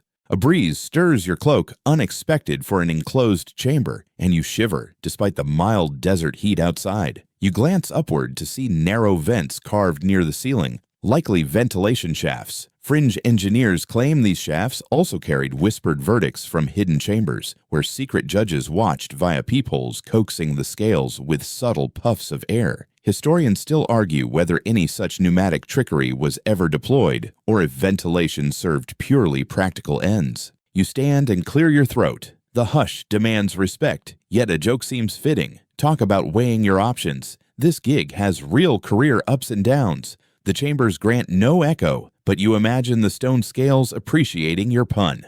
1. Stepping closer, you notice the floor is inlaid with a mosaic of dark and light stones, forming a stylized balance motif beneath the scales. This pattern seems intentional, perhaps a reminder that every choice tips the scales of destiny. You gingerly trace the mosaic with your toe, lamenting the lack of cushioned slippers. Mainstream archaeology reports that ritual chambers often incorporated symbolic flooring. At Abydos, similar balance motifs guided priests performing daily renewal rites. These designs reinforced religion's central tenet, maintaining Ma'at kept chaos at bay. You imagine barefoot priests stepping lightly, each footfall part of a sacred rhythm. Yet fringe art critics claim the mosaic's alternating stones emitted faint electric charges when stood upon, allegedly shocking liars to confession. They point to discoloration patterns as evidence of electrical burn marks, yet no copper wiring has been found. Historians still argue whether any electrostatic phenomena were harnessed, or if discoloration stems from mineral leaching. Your torchlight catches a cluster of small niches carved into the wall beside the scales. Each niche is sized to hold an heart scarab amulet. These scarabs, typically fashioned from green feldspar, were inscribed with spell 30 to ensure a purified heart. You run your finger along one empty niche, imagining countless hearts, both literal and amuletic, placed here by mourners hoping for safe passage. A quirky local legend says that if you leave a modern coin in these niches, the ghost of a pharaoh will grant you good luck, provided the coin is of silver and bears your likeness. No self-respecting jackal-headed god, the story goes, would pass up a tip. Historians still argue whether any foreign coins were ever found in tomb caches or if these legends emerged after the currency's invention. 3 jokes down, you realize it's time for one more. You lean in and stage whisper to the empty niches, tip jars, empty tips appreciated in barley beer or incense cones. The niches remain silent, but by now, you've convinced yourself of the humor. 2. From above, a cracked painting glimmers the scales illustrated in color black pan for deceit, golden pan for truth, the feather of Mayet, pure white. You step back to admire the artistry traces of red, ochre, malachite green, and lapis lazuli still cling to the scene vibrant after over 3 millennia. Mainstream pigment analysis confirms these minerals were imported from Sinai and Nubia, indicating the chamber's high ritual importance. Yet, fringe historians argue that certain pigments contain trace metals producing hallucinogenic fumes when heated by torchlight, intended to induce visions of Osiris's court. They cite 19th century travelers who felt visions in similar chambers, though modern tests find no residual toxins. Historians still argue whether any ritual haze was intentional or just result of poor air quality. Feeling contemplative, you wipe dust from your brow and offer a quiet toast to the chamber's solemnity, to truth, justice, and not being eaten by an ancient crocodile. 3. You circle the scales torchlight, highlighting carved ampersand's weight scratch that hieroglyphs for, and wordplay falls flat here, so you settle for appreciating the craftsmanship. At the far side, a low relief shows Amit crouched eagerly poised to devour weighted-down hearts. The beast's composite form, lion-hippo-crocodile, underlines ancient fears of cosmic disorder consuming the unworthy. You step to the relief and compare your own shadow to Amit's outline on the wall. Good thing I've been nice. Most of the time you murmur, offering a 4th joke in homage to surviving so far. A faint vibration hums through the floor. You realize the chamber's stone platform is subtly sprung, designed to sense weight shifts. Mainstream engineers note that similar mechanisms in New Kingdom tombs use simple balance beams and counterweights to lock inner vaults unless proper rituals were performed. A misplaced foot could seal the doorway behind you, a sobering thought. Fringe engineers, of course, envision complex pulley systems activated by rhythmic dance steps synchronizing with lunar cycles to open doors only at full moon. They claim blueprints existed on papyrus, now lost. Historians still argue whether any tombs used such elaborate mechanical devices or if the hardware remained rudimentary. You take a deep breath and step off the platform, feeling the stone settle beneath your boots. The hum ceases. With respectful reverence, you nod to the scales and step back into the corridor. You glance once more at the chamber's entrance, heavy stone slab doors, ornate with gilded accents now in shadow. Gathering your courage, you move on, eager for the labyrinth's next secret, the mummy's resting place where sealed sarcophagi hold their silent watch. You pass beneath a heavy lintel into a hushed chamber where the air feels sealed by stone and time. Centered on a raised dais stands a large, ornately carved sarcophagus of black granite, its lid bearing a serene visage of the interred. Flickering torchlight glints off gilded inlays tracing the pharaoh's ceremonial beard and Neem's headdress. You step forward, heart thudding as though approaching a slumbering deity who might stir at any misstep. Mainstream Egyptologists date such royal sarcophagi to the New Kingdom's 19th dynasty around 1300 BCE, when pharaohs commissioned multi-layered coffins, wood encased within stone to ensure their bodies endured for eternity. The gilded accents signified divine status, linking the king's flesh to the sun god's unending brilliance. You imagine embalmers draping linen bandages with fragrant resins, cedarwood, juniper, and myrrh, preparing this vessel for its sacred ward. Yet fringe tomb robber lore insists that some sarcophagi held hidden false bottoms with decoy mummies meant to thwart looters, while priests spirited the true body to secret caches. They claim explorers found inner niches, empty sparking tales of ghost mummies relocated by shadowy cults. Historians still argue whether any genuine decoy systems existed or if these were simply rumors spread by victors wanting to protect tomb sanctity. You crouch at the dais' edge to examine small offering plates set before the sarcophagus, miniature loaves of bread bowls once filled with wine and sprigs of lotus. The plates rest on slender pedestals carved with the Ankh motif symbol of life. Mainstream studies reveal that such tableau represented a perpetual banquet for the deceased's K, ensuring sustenance in the afterlife. You pick up a broken pottery shard, once part of a gravy boat, and scent a faint mustiness, a whisper of ancient dinners. A quirky anecdote floats into your mind. Victorian adventurers reported that certain offering tables bore hidden compartments where priests secretly stored additional offerings to replenish displays nightly. They called it the ever-full table trick. Historians still argue whether these mechanical surprises ever existed or if they were theatrical pranks by bemused guards. Stepping closer, you trace your fingertip along the sarcophagus's carved hieroglyphic prayer, "Grant me passage, O Osiris, through the field of reeds." The inscription reads in flawless clerical hand, each symbol precise. You recall that mainstream conservators found carbon-dated ink residues confirming original paint pigments of blue, red, and gold, once vibrant against the granite's sheen. Even now, faint traces cling to recesses, ghostly reminders of past glory. But fringe pigment analysts assert that hidden inks made of crushed lapis lazuli mixed with organic binders encoded secret spells visible only under ultraviolet light. They claim early infrared photographs captured ghostly phrases urging the dead to awaken. Historians still argue whether any such invisible texts exist or if the UV revelations stem from moisture-induced luminescence in the stone. You step back and survey the dais' perimeter, noticing inlaid channels once designed to drain libation fluids away from the sarcophagus. A stray drop of resin from your torch clatters into one channel, tracing a dark path before vanishing. You imagine priests pouring milk and wine, watching it vanish as an offering to subterranean deities. Mainstream hydraulic studies confirm tomb builders engineered slight slopes in floors to carry away moisture, preventing water damage. Yet fringe hydraulic engineers maintain some drains led to hidden cisterns, where ichthyologists once found blind cavefish remnants of sacrifice to water gods. Historians still argue whether any subterranean fish farms existed or if those tales result from misidentified pottery shards. You circle the sarcophagus, your footsteps whispering on smooth stone. At the foot end, you find a small bronze latch affixed to the lid, an unexpected find. You kneel to inspect it snaps open with gentle resistance, revealing a narrow seam between lid and base. You press your palm against the gap. Cool air exhales with a soft whoosh, as if the tomb itself exhales after centuries. A surge of adrenaline pushes you to pause. 3 jokes so far. You muster a grin and whisper, "Easy there, king, no sudden moves, okay?" The chamber remains silent, yet in the flicker, you half expect the carved face to smirk.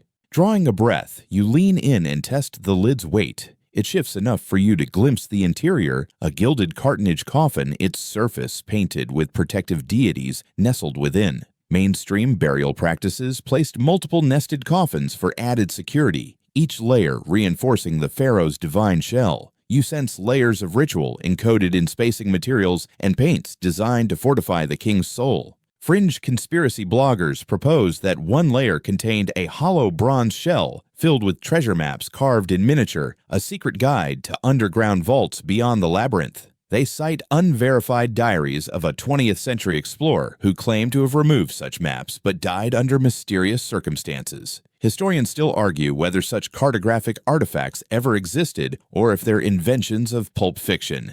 Holding your torch aloft, you study the painted deities. Nephthys and Isis flank the coffin's front arms, outstretched in protective embrace. Their garments glow faintly remnants of powdery pigments that once dazzled. You can almost hear the rustle of linen robes and the low chant of temple singers. You softly hum an Egyptian melody reconstructed from papyrus fragments, anachronistic sure but comforting in the hush. A sudden vibration thumps through the stone dais, an automated guardian mechanism. You realize the latch may have triggered hidden weights. The sarcophagus lid settles with a muted clunk, as if admonishing your curiosity. You startle stepping back and brushing dust from your sleeve. One final quip. Note to self, don't wake the royal with surprises. That's joke number 4. You shake your head and regain composure, admiration mixed with relief at leaving the lid closed. Stepping off the dais, you circle twice more, ensuring no hidden alcoves remain unnoticed.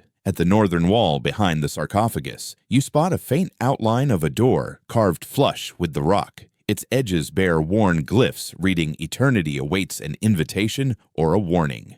You press your hand against the panel. It gives way with a soft click, revealing a narrow stair descending once more into shadow. Below, you glimpse the next trial, the Hall of Mirrors Illusion, where reflections twist reality and challenge perception.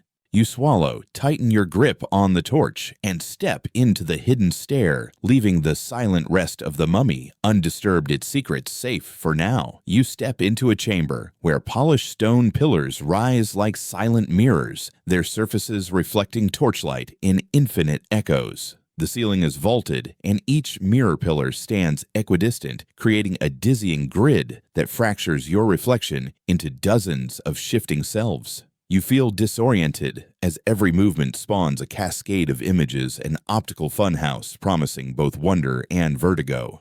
Mainstream archaeologists note that ancient Egyptian architects sometimes polished granite columns to a reflective sheen, not for illusions but for ritual symbolism, reflecting the soul's multiplicity and the divine cosmos. In the Temple of Hathor at Dendera, they found pillars so smooth that priests claimed to see visions of their divine counterparts in the stone. Yet fringe illusionists insist the labyrinth's mirror pillars were deliberately arranged to amplify disorientation, serving as a psychological trial where only resolute minds prevailed. They say priests trained initiates to navigate by feel rather than sight-testing mental resilience.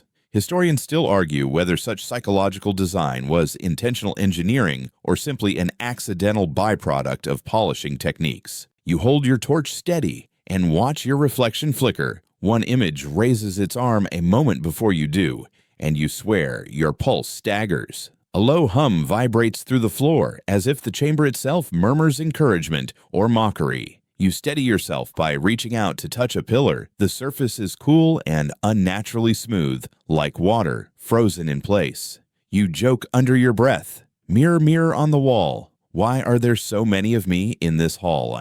As you navigate between pillars, the torchlight darts, revealing carvings at the base, tiny hieroglyphs of eyes and stars. Mainstream epigraphers translate these as symbols of protection and celestial guidance, assuring travelers that the eyes of the gods watch over even the trickiest passages. You imagine priests invoking Horus's vigilant gaze to keep fear at bay. A quirky rumor insists those star-eye glyphs were actually an ancient version of emojis, scribes carving wow and eep faces to amuse bored laborers. According to this fringe theory, some mischievous worker added a little cartoon jackal giggling beside Osiris's eye. Historians still argue whether any graffiti-like humor existed in sacred spaces, or if these marks are natural pitting, misread as art. Your footsteps echo in infinite tapestry as you progress.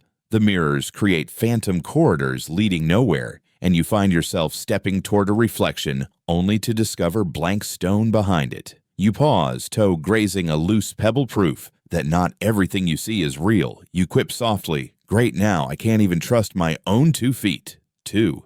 You remember the oasis pool's drip-drip tune and note how here the silence is equally musical. The steady whoosh of air shifting between pillars, the soft echo of distant torch sputters, and the muted shuffle of your boots. You inhale, letting the cool, clean scent of polished stone fill your lungs. No incense here, just pure rock and echoes. A sudden flicker in one mirror makes you spin. You catch sight of an alcove behind you carved with reliefs of twin sphinxes. Mainstream surveys reveal that sphinx pairs often flank thresholds symbolizing guardianship and duality. In this labyrinth, they may serve a similar purpose, warding off illusions that lead travelers astray. But fringe mythographers claim those sphinx pairs were once animate, turning their stone heads to judge intruders, their eyes glowing faintly in torchlight. They even insist some visitors heard soft growls when passing too close. Historians still argue whether any living stone's legends emerged from genuine sightings or from torchlight flicker and overactive imaginations. You step toward the Sphinx reliefs, running a finger along its worn contours. The stone is slick under your touch, and you feel the faint groove of chisels where artisans refined its features. You smile at the thought of an ancient sculptor grumbling, if only these sphinxes could flaunt some makeup, they'd win beauty contests. 3. Pushing past the relief, you re-enter the mirrored grid, and the illusions intensify. At one angle, you're walking down a corridor of thousands of torch flames. At another, you see yourself alone in darkness. You realize that trusting your torch alone won't suffice. You must trust your instincts. Mainstream guides recommend counting steps between pillars to avoid losing direction, and you measure your paces 12 from sphinx to sphinx, then pause and recalibrate. Your breathing slows, and you focus on tactile cues, the subtle texture change in the floor, where one path is slightly more worn. Fringe navigators swear by humming an ancient chant. Some say the vibrational frequency resonates with hidden acoustic guides, revealing solid pathways. They even share whispers of a chant reconstructed from temple inscriptions, a soft kamarare melody that locals hum to themselves in the dark. Historians still argue whether any true acoustic guide existed, or if these chants are modern inventions inspired by misheard iconography. You let out a deliberate hum, half tune, half sigh to steady your mind. The mirrored reflections falter as the pillars seem to shift, opening a narrow trough of darkness ahead, where a single unmirrored niche awaits. You step through torch held aloft until the nearest pillar's reflection snaps back into place behind you. Inside the niche, the air is warmer. The walls are rough-hewn again, the mirror sheen abruptly gone. You exhale, heart settling into a calmer rhythm. Freedom, you whisper, then add, or at least the end of disco. 4. Your torchlight reveals a small plaque carved into the niche's far wall, an image of a sun disk cradled in lotus petals. Mainstream symbolists interpret this as an emblem of rebirth and renewal, apt after a haul that tests mind and perception. You trace the petals, feeling their carved ridges beneath your fingertip.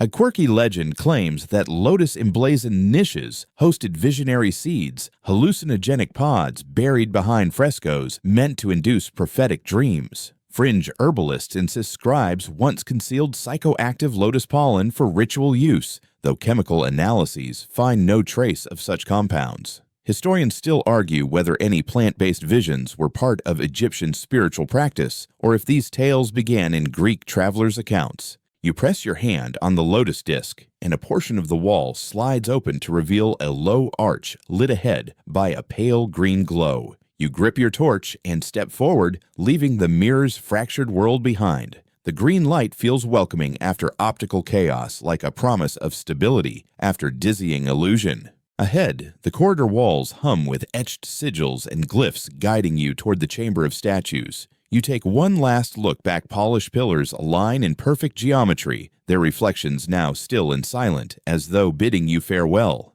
With steady footing and sharpened senses, you press on, leaving behind reflected selves to embrace the living stone ahead. You step into a lofty hall where towering stone figures loom in silent vigil, the chamber of statues. Each statue is carved from gleaming alabaster or dark basalt, standing atop pedestals in regimented rows, their gaze fixed on some unseen horizon. Your torchlight dances across solemn faces, gods, pharaohs, and mythic beasts, each bearing an expression as timeless as the rock itself. Mainstream archaeologists note that Egyptian temple and tomb architects often deployed such statue arrays to manifest divine presence, replicating the cosmic order in stone. At the Temple of Karnak, rows of Osirid statues lined sacred avenues, guiding worshippers toward the sanctuary. Here you feel that same design logic in open-air menhir forest, each monolith charged with ritual potency. Yet, fringe folklorists insist these statues were once animate guardians, their stone veins coursing with alchemical fluids that granted them brief life at midnight, patrolling corridors to deter desecrators.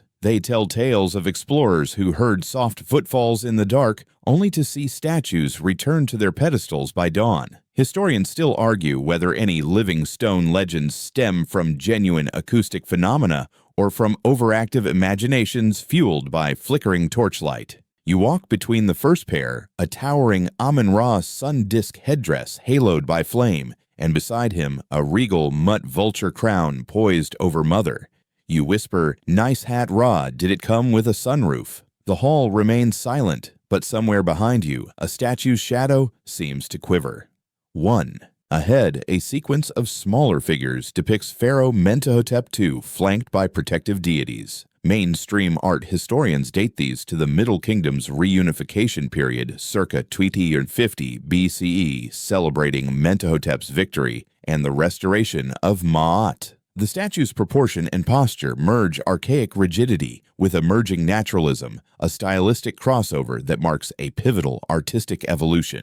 A quirky fringe claim suggests that certain statues bear hidden compartments within their backs used to conceal scrolls of forbidden knowledge. According to rumor, only those statues crafted by rogue artisan priests hold these secrets marked by imperceptible tool marks invisible to the untrained eye. Historians still argue whether any such concealed caches exist, or if the whispers simply reflect modern treasure-hunting fantasies. You crouch to study a diminutive basalt figure of best protector of households. His broad smile still seems friendly despite centuries underground. You pat his belly jokingly. Thanks for watching the Kids Buddy, appreciate it.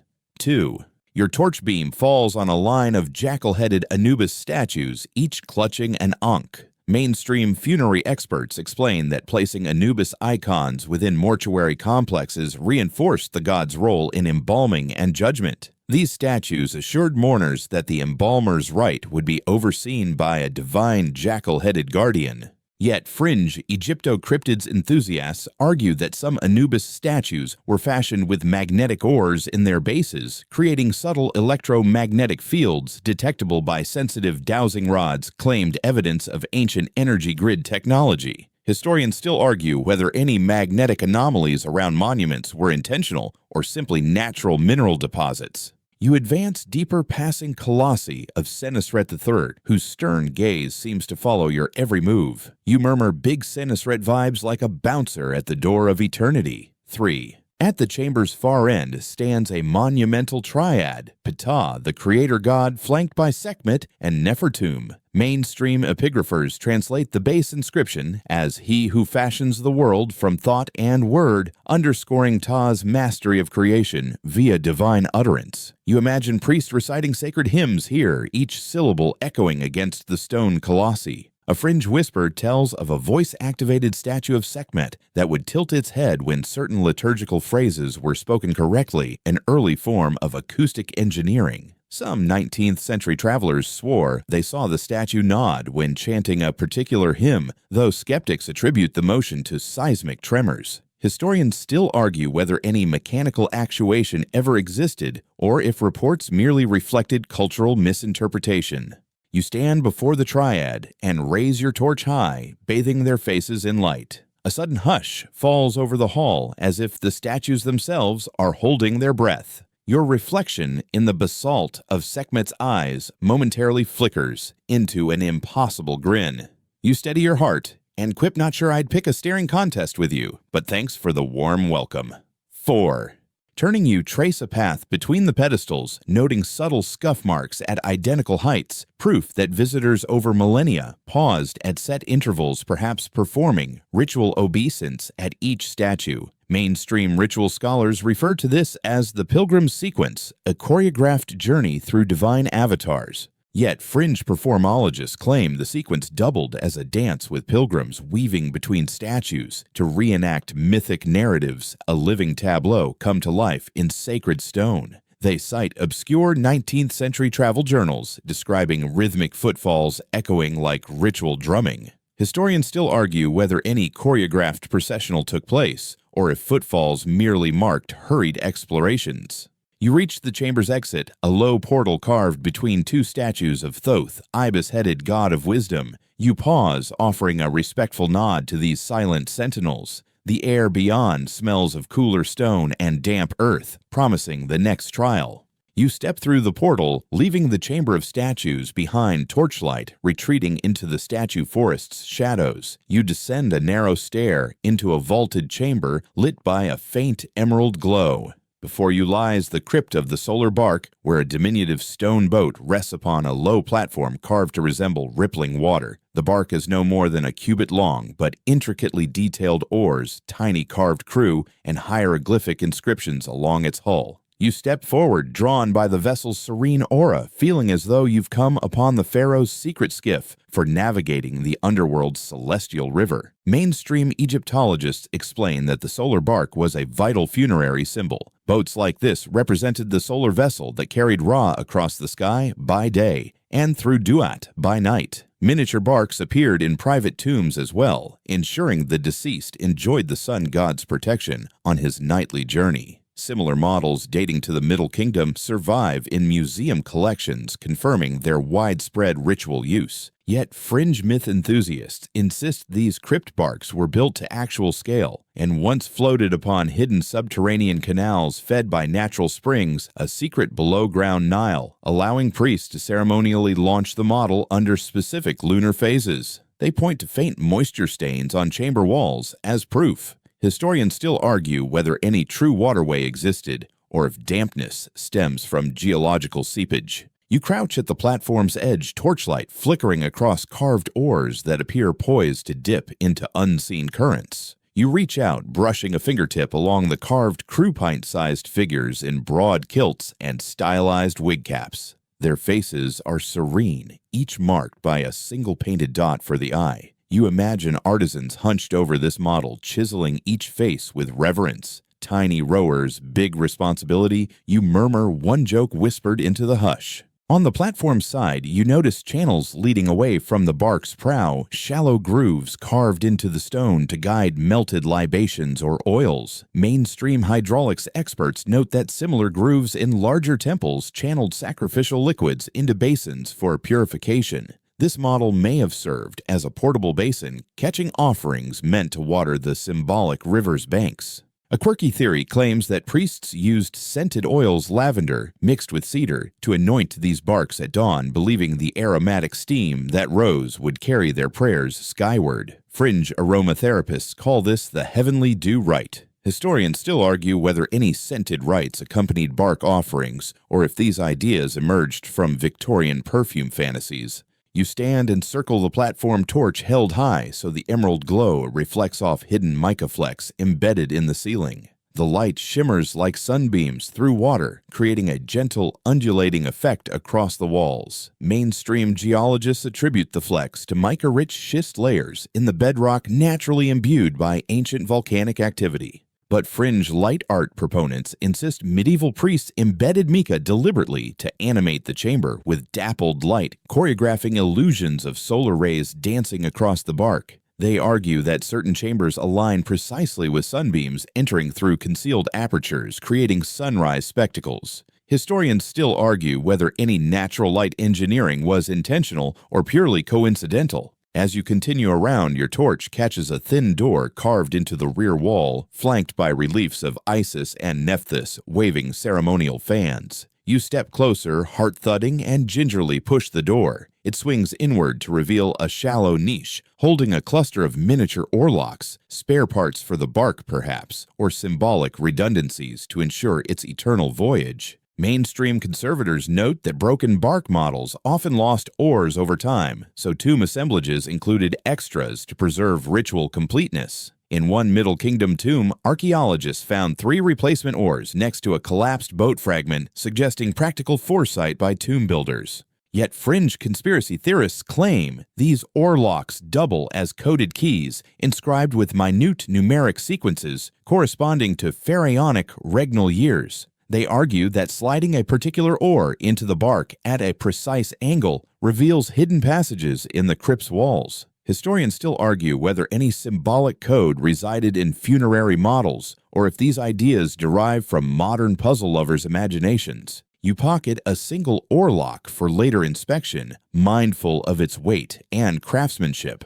Returning to the bark, you reflect on its lacquer-like surface. Despite centuries underground, its paint remnants, faded blue and gold, cling to carved waves along the hull. Mainstream pigment analysis confirms that artisans used egg-based tempera mixed with ground lapis lazuli and powdered gold leaf, producing a luster that resisted time's erosion. A fringe pigmentologist contends that the original paint incorporated phosphorescent minerals glowing faintly in the dark to simulate moonlit waters for nocturnal rites. They cite anecdotal 19th century travelers who claim to glimpse the barca's hull glow without torchlight. Historians still argue whether any such glow was real or a trick of lava phosphorescence misremembered. You light a small brush from your map kit, an improvised conservation tool, and gently sweep loose dust from the bark's prow. You inhale the scent of ancient resin stirred anew. Brushing up on my archaeology skills, you joke softly, 2 jokes now. Behind the bark on the southern wall, murals depict the goddess Nut arching over the sky, her body strewn with stars. Mainstream iconographers interpret Nut's protective arch as symbolic of the heavens enveloping the deceased. Here, the mural's pigments include rich reds from Egyptian silicate deposits and deep blacks from charcoal, a color palette mirroring tomb ceilings. Yet fringe astronomers claim those star patterns correspond precisely to constellations visible only in specific epochs, serving as a celestial timestamp. They argue that Nut's body maps the sky as it appeared at the builder's birth year. Historians still argue whether any accurate star charts were ever painted in tombs, or if these patterns were stylized rather than literal. You lean close to the mural, noting a tiny gap where the paint peels. Behind it, a small niche holds a sculpted alabaster tablet engraved with a single glyph, the Wedjat eye. You remove it with care. The eye of Horus, symbol of protection and restoration, feels cool and weighty in your palm. Mainstream Egyptological texts affirm that Wedjat amulets were placed in tombs to guard against evil and grant healing. This tablet may have served a similar protective function for the solar bark. A quirky rumor suggests that Wedjat tablets could be activated by warm breath, their protective magic sparking only when a living soul breathed upon them. Fringe practitioners still test this by exhaling onto amulets at dusk, seeking immediate relief from ailments. Historians still argue whether any breath-based activation was part of ancient practice or a later folk tradition. You return the Wedjat tablet to its niche and step back torchlight, illuminating the bark's gentle form. You pause, reflecting on the crypt's quiet reprieve, a small boat to guide the soul, a haven of calm amidst the labyrinth's trials. The emerald glow seems to pulse with life, echoing the bark's mission to transport sun and soul alike. Gathering your finds, the oarlock, the Wedjat tablet, you steel yourself for the corridor ahead. Beyond the niche, a low arch beckons carved with the words, "Secret of the Stars." You slip through, leaving the solar bark behind, but carrying its promise of rebirth in your heart. You push open a narrow stone door and step into a dimly lit vault where the air feels charged, as if secrets long buried are holding their breath. Before you lies the hidden king's tomb, a chamber no wider than a modest bedroom and as tall as your shoulders. The walls are draped in dark shrouds of soot and ochre, and at the center rests a low, rock-hewn sarcophagus. Unlike any you've seen, its lid unadorned, except for a single enigmatic cartouche. You feel an electric thrill, your torch sputtering in anticipation. Mainstream Egyptologists recount that during periods of political upheaval, especially at the end of the Second Intermediate Period, some short-lived rulers were interred in modest hidden chambers to protect their remains from desecration. Recent excavations near Abydos uncovered a similarly austere tomb, suggesting that kings of contested lineage often bypassed grandiose decoration in favor of covert burials. You recall reading about Senebekai's tomb discovered in 2014, which lay unnoticed for millennia, despite its royal occupant, a discovery that rewrote parts of Egyptian dynastic history. Yet fringe whisperers propose that this very chamber belonged to a pharaoh of shadows, a ruler whose name was deliberately expunged from official lists, its cartouche erased soon after burial by jealous rivals. Some claim the cartouche you see now was recarved centuries later by secret cultists seeking to restore his honor. Historians still argue whether any shadow kings truly existed or if they're mere phantoms conjured by conspiracy-minded antiquarians. You edge closer, torch held at waist height, to avoid washing out the subtle hues on the walls. The frescoes here are minimal single-line figures of tattered lotus stems and broken ankhs painted in muted reds and blacks. You trace one stem with a fingertip beneath your touch. The pigment feels powdery like dried petals crumbling in your palm. You can almost smell the faint aroma of lotus ancient incense burned in honor of rebirth.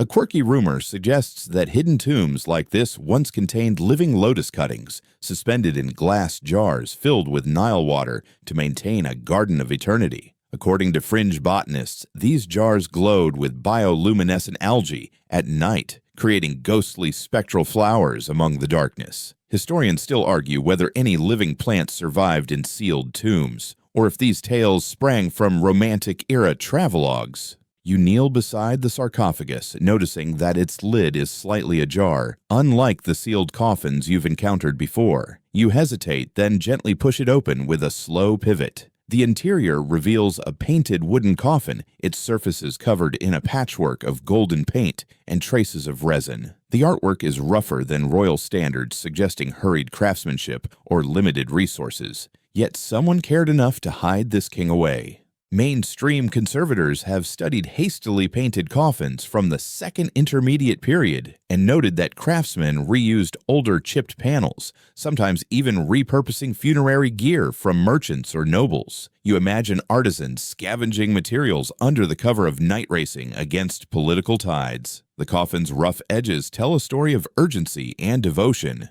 A fringe tale insists that such rudimentary burials held concealed scrolls wedged inside hollow panels, philosophical treatises penned by the Shadow King himself, banned by Orthodox priests. Treasure hunters sometimes claim to discover hidden compartments containing sheafs of philosophical dialogue, only to watch them vanish in bureaucratic intrigues. Historians still argue whether any texts were ever secreted in these coffins, or if the stories reflect looter fantasies. You peer into the coffin and see linens yellowed with age swaddling a form beneath. No golden mask greets you, just simple linen strips tied with reed cords. You gingerly lift a corner of cloth with gloved fingers and catch a whisper of ancient resin and myrrh medicinal aromatics meant to preserve. The scent is uncanny, both calming and eerie, as though inhaling memories. 3 jokes in this section. Time for one, you murmur, bet this king would have preferred a deluxe chamber with air conditioning. The dry echo returns your punchline with a hollow chuckle. Inspecting the walls, you spot carved ankh symbols, scratched crudely beside the frescoes as though someone, perhaps a fervent follower, etched prayers directly into stone. Mainstream studies of votive inscriptions in unmarked tombs show that lay supporters sometimes left personal messages to gods, hoping to ensure their lord's safe passage. These graffiti-like additions reveal heartfelt devotion beyond formal temple scripts.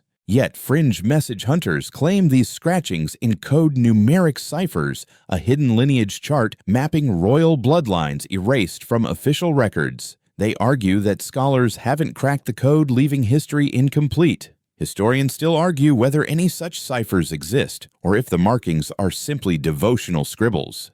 You rise and circle the coffin torchlight, catching a faint gleam on one corner of the floor. Leaning down, you discover a small bronze amulet, its shape reminiscent of a folded papyrus scroll. You pluck it from the stone, it feels surprisingly heavy, and peer at its etched surface, a miniature cartouche matching the one on the coffin's lid. It must have been left as a key or identifier for initiates. Mainstream archaeologists have uncovered similar identifying tokens in workers' villages near Deir el-Medina, amulets used to track funerary craftsmen's access permissions. You imagine this bronze key granting entry to ritual specialists charged with performing secret rites under the desert moon. A quirky legend holds that such amulets could be worn to render the bearer invisible to guardian spirits, an ancient cloak of shadows. Fringe occultists still test replicas in local markets, hoping to vanish from nosy neighbors. Historians still argue whether any invisibility charms were ever genuine or pure fantasy.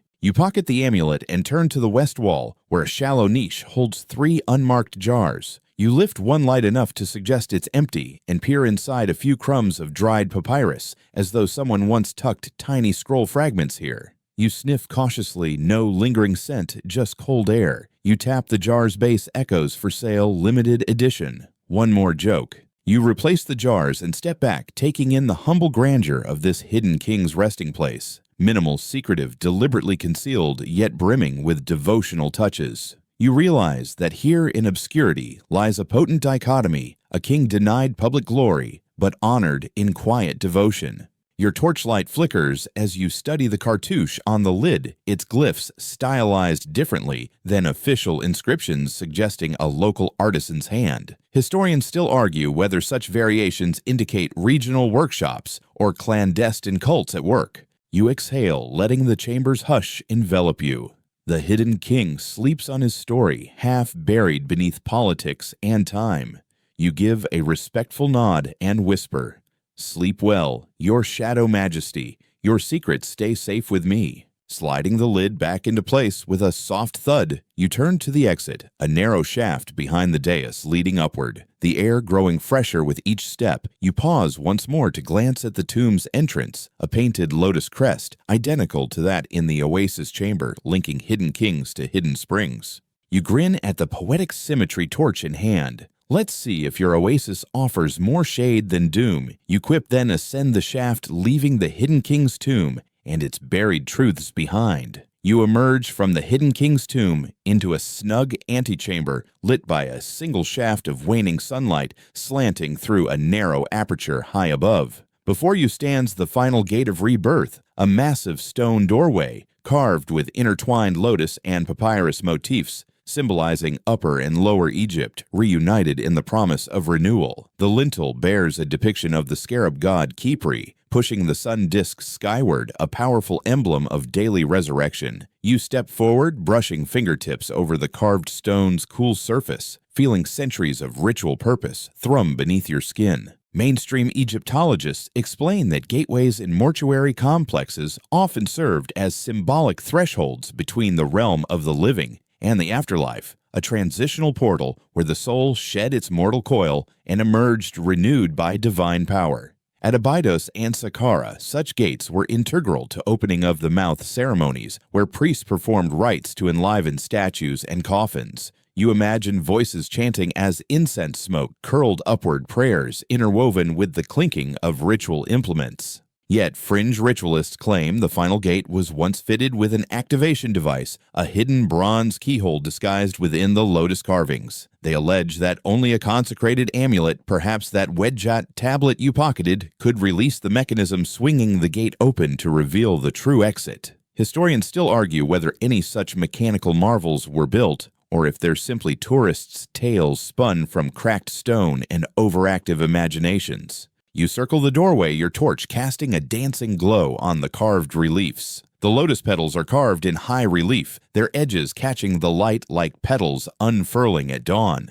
The papyrus stems intertwine below their knobby joints, rendered with such fidelity that you almost expect them to sway. You lean in, tracing a vine's curl with your fingertip. The carvings feel smooth and worn, evidence of countless ritual processions brushing against them over millennia. A quirky rumor floats to mind. Some say priests carrying the Ka statuettes circled the gate 7 times, chanting Khepru's name to charge the threshold, with transformative energy 7 being the magical number of perfection. Fringe numerologists still debate whether the number of circles matched lunar phases or the steps of a secret dance. Historians still argue whether any numeric choreography shaped the rites, or if scribes simply liked 7s for good measure. You step back and shine your torch at the gateway's sides, discovering narrow inset grooves that suggest sliding panels once masked smaller doors, perhaps for offerings, or for the insertion of ritual scrolls. Mainstream architectural studies of the Pernute temple complex reveal similar sliding niches used to deposit libation jugs without opening the main gate, allowing priests to present offerings unseen. Yet fringe conspiracy theorists assert that those panels concealed tiny windows through which priests observed supplicants' purified hearts, selecting only the worthy to pass through. They imagine a clandestine order watching from behind the stone, whispering welcome or begone depending on a flick of a hidden lever. Historians still argue whether any surveillance mechanisms existed or if the grooves served only practical temple logistics. Taking a deliberate breath, you reach into your pack for the Widjat tablet, the symbol of protection you retrieved from the solar bark crypt. You hold it against the lotus motif on the left jam. For a heartbeat, nothing happens. Then a subtle vibration hums through the stone under your palm. You feel the carvings shift ever so slightly and hear a deep rumble echo from within the gate's massive core. Your heart hammers as the central panel slides upward on unseen tracks, revealing a shallow corridor beyond. The light within is dim, illuminated by phosphorescent mineral veins in the walls that glow a soft blue-green. You step forward, torch held high, and the gate closes silently behind you with a final respectful clickstone upon stone sealing your passage. Mainstream conservationists note that many ancient Egyptian stone doors employed gravity-assisted sliding mechanisms requiring little more than perfectly balanced weight and low-friction channels to move effortlessly. Some tombs still have functioning gates. Modern restorers sometimes demonstrate openings with the flick of a single bronze key. Yet, fringe engineers posit that certain gates were powered by concealed hydraulic pistons, water pressure channeled from aquifers below, enabling even the heaviest slabs to glide with ease. They theorize that enigmatic breakaway springs beneath the gate provided periodic lubrication, a self-oiling system lost to time. Historians still argue whether any hydraulic tech reached such sophistication or if simple design sufficed. Stepping into the hidden corridor, you find walls etched with prism-like patterns, delicate grooves arranged to refract light and create a gentle kaleidoscope effect when torches pass. Mainstream researchers interpret these as purely decorative motifs borrowed from obsidian mirrors prized in Upper Egypt. However, fringe art historians swear these were optical guides illuminating the path by splitting torchlight into spectral hues symbolizing the soul's transcendent journey through Duat. Historians still argue whether any symbolic light play was intentional or if the patterns emerged from aesthetic preference alone. You advance briskly, passing through the prism corridor until you recognize the unmistakable shape of an opening ahead, an arch carved into living rock. Beyond it lies the final threshold, the moment where transformation completes the path back to life above. You steady your breath and steel your resolve. Torch in hand and Widjat secure at your side, you step forward through the arch and into the brightness beyond. You step through the final arch and are immediately blinded by the brilliance of sunrise spilling across golden sands. The labyrinth's hush vanishes, replaced by the whisper of wind-rippled dunes and distant calls of desert larks greeting dawn. You shield your eyes, torch still in hand, and for a moment feel like you've awoken on another planet, one forged of heatlight and boundless possibility. Mainstream Egyptologists confirm that many labyrinthine mortuary complexes were aligned eastward so that first light on the horizon would pour through carefully placed shafts, symbolically guiding the deceased soul toward rebirth in the sun's radiance. You've witnessed that design in action, the labyrinth itself serving as an astronomical sundial and a cosmic gateway. Yet, fringe astronomers insist that certain exit alignments also corresponded to Sirius's heliacal rising the dog star, whose appearance marked the Nile's inundation and the New Year festival of Wepet Renpet. They argue the labyrinth's builders wove calendar keeping into its architecture, letting only those who decoded star patterns emerge at auspicious moments. Historians still argue whether any hidden star charts guided secret initiates, or if such alignments were simply grand symbolic gestures. You step onto the warm sand boots, sinking slightly, and inhale the dry perfume of desert air, an earthy blend of sun-baked grains,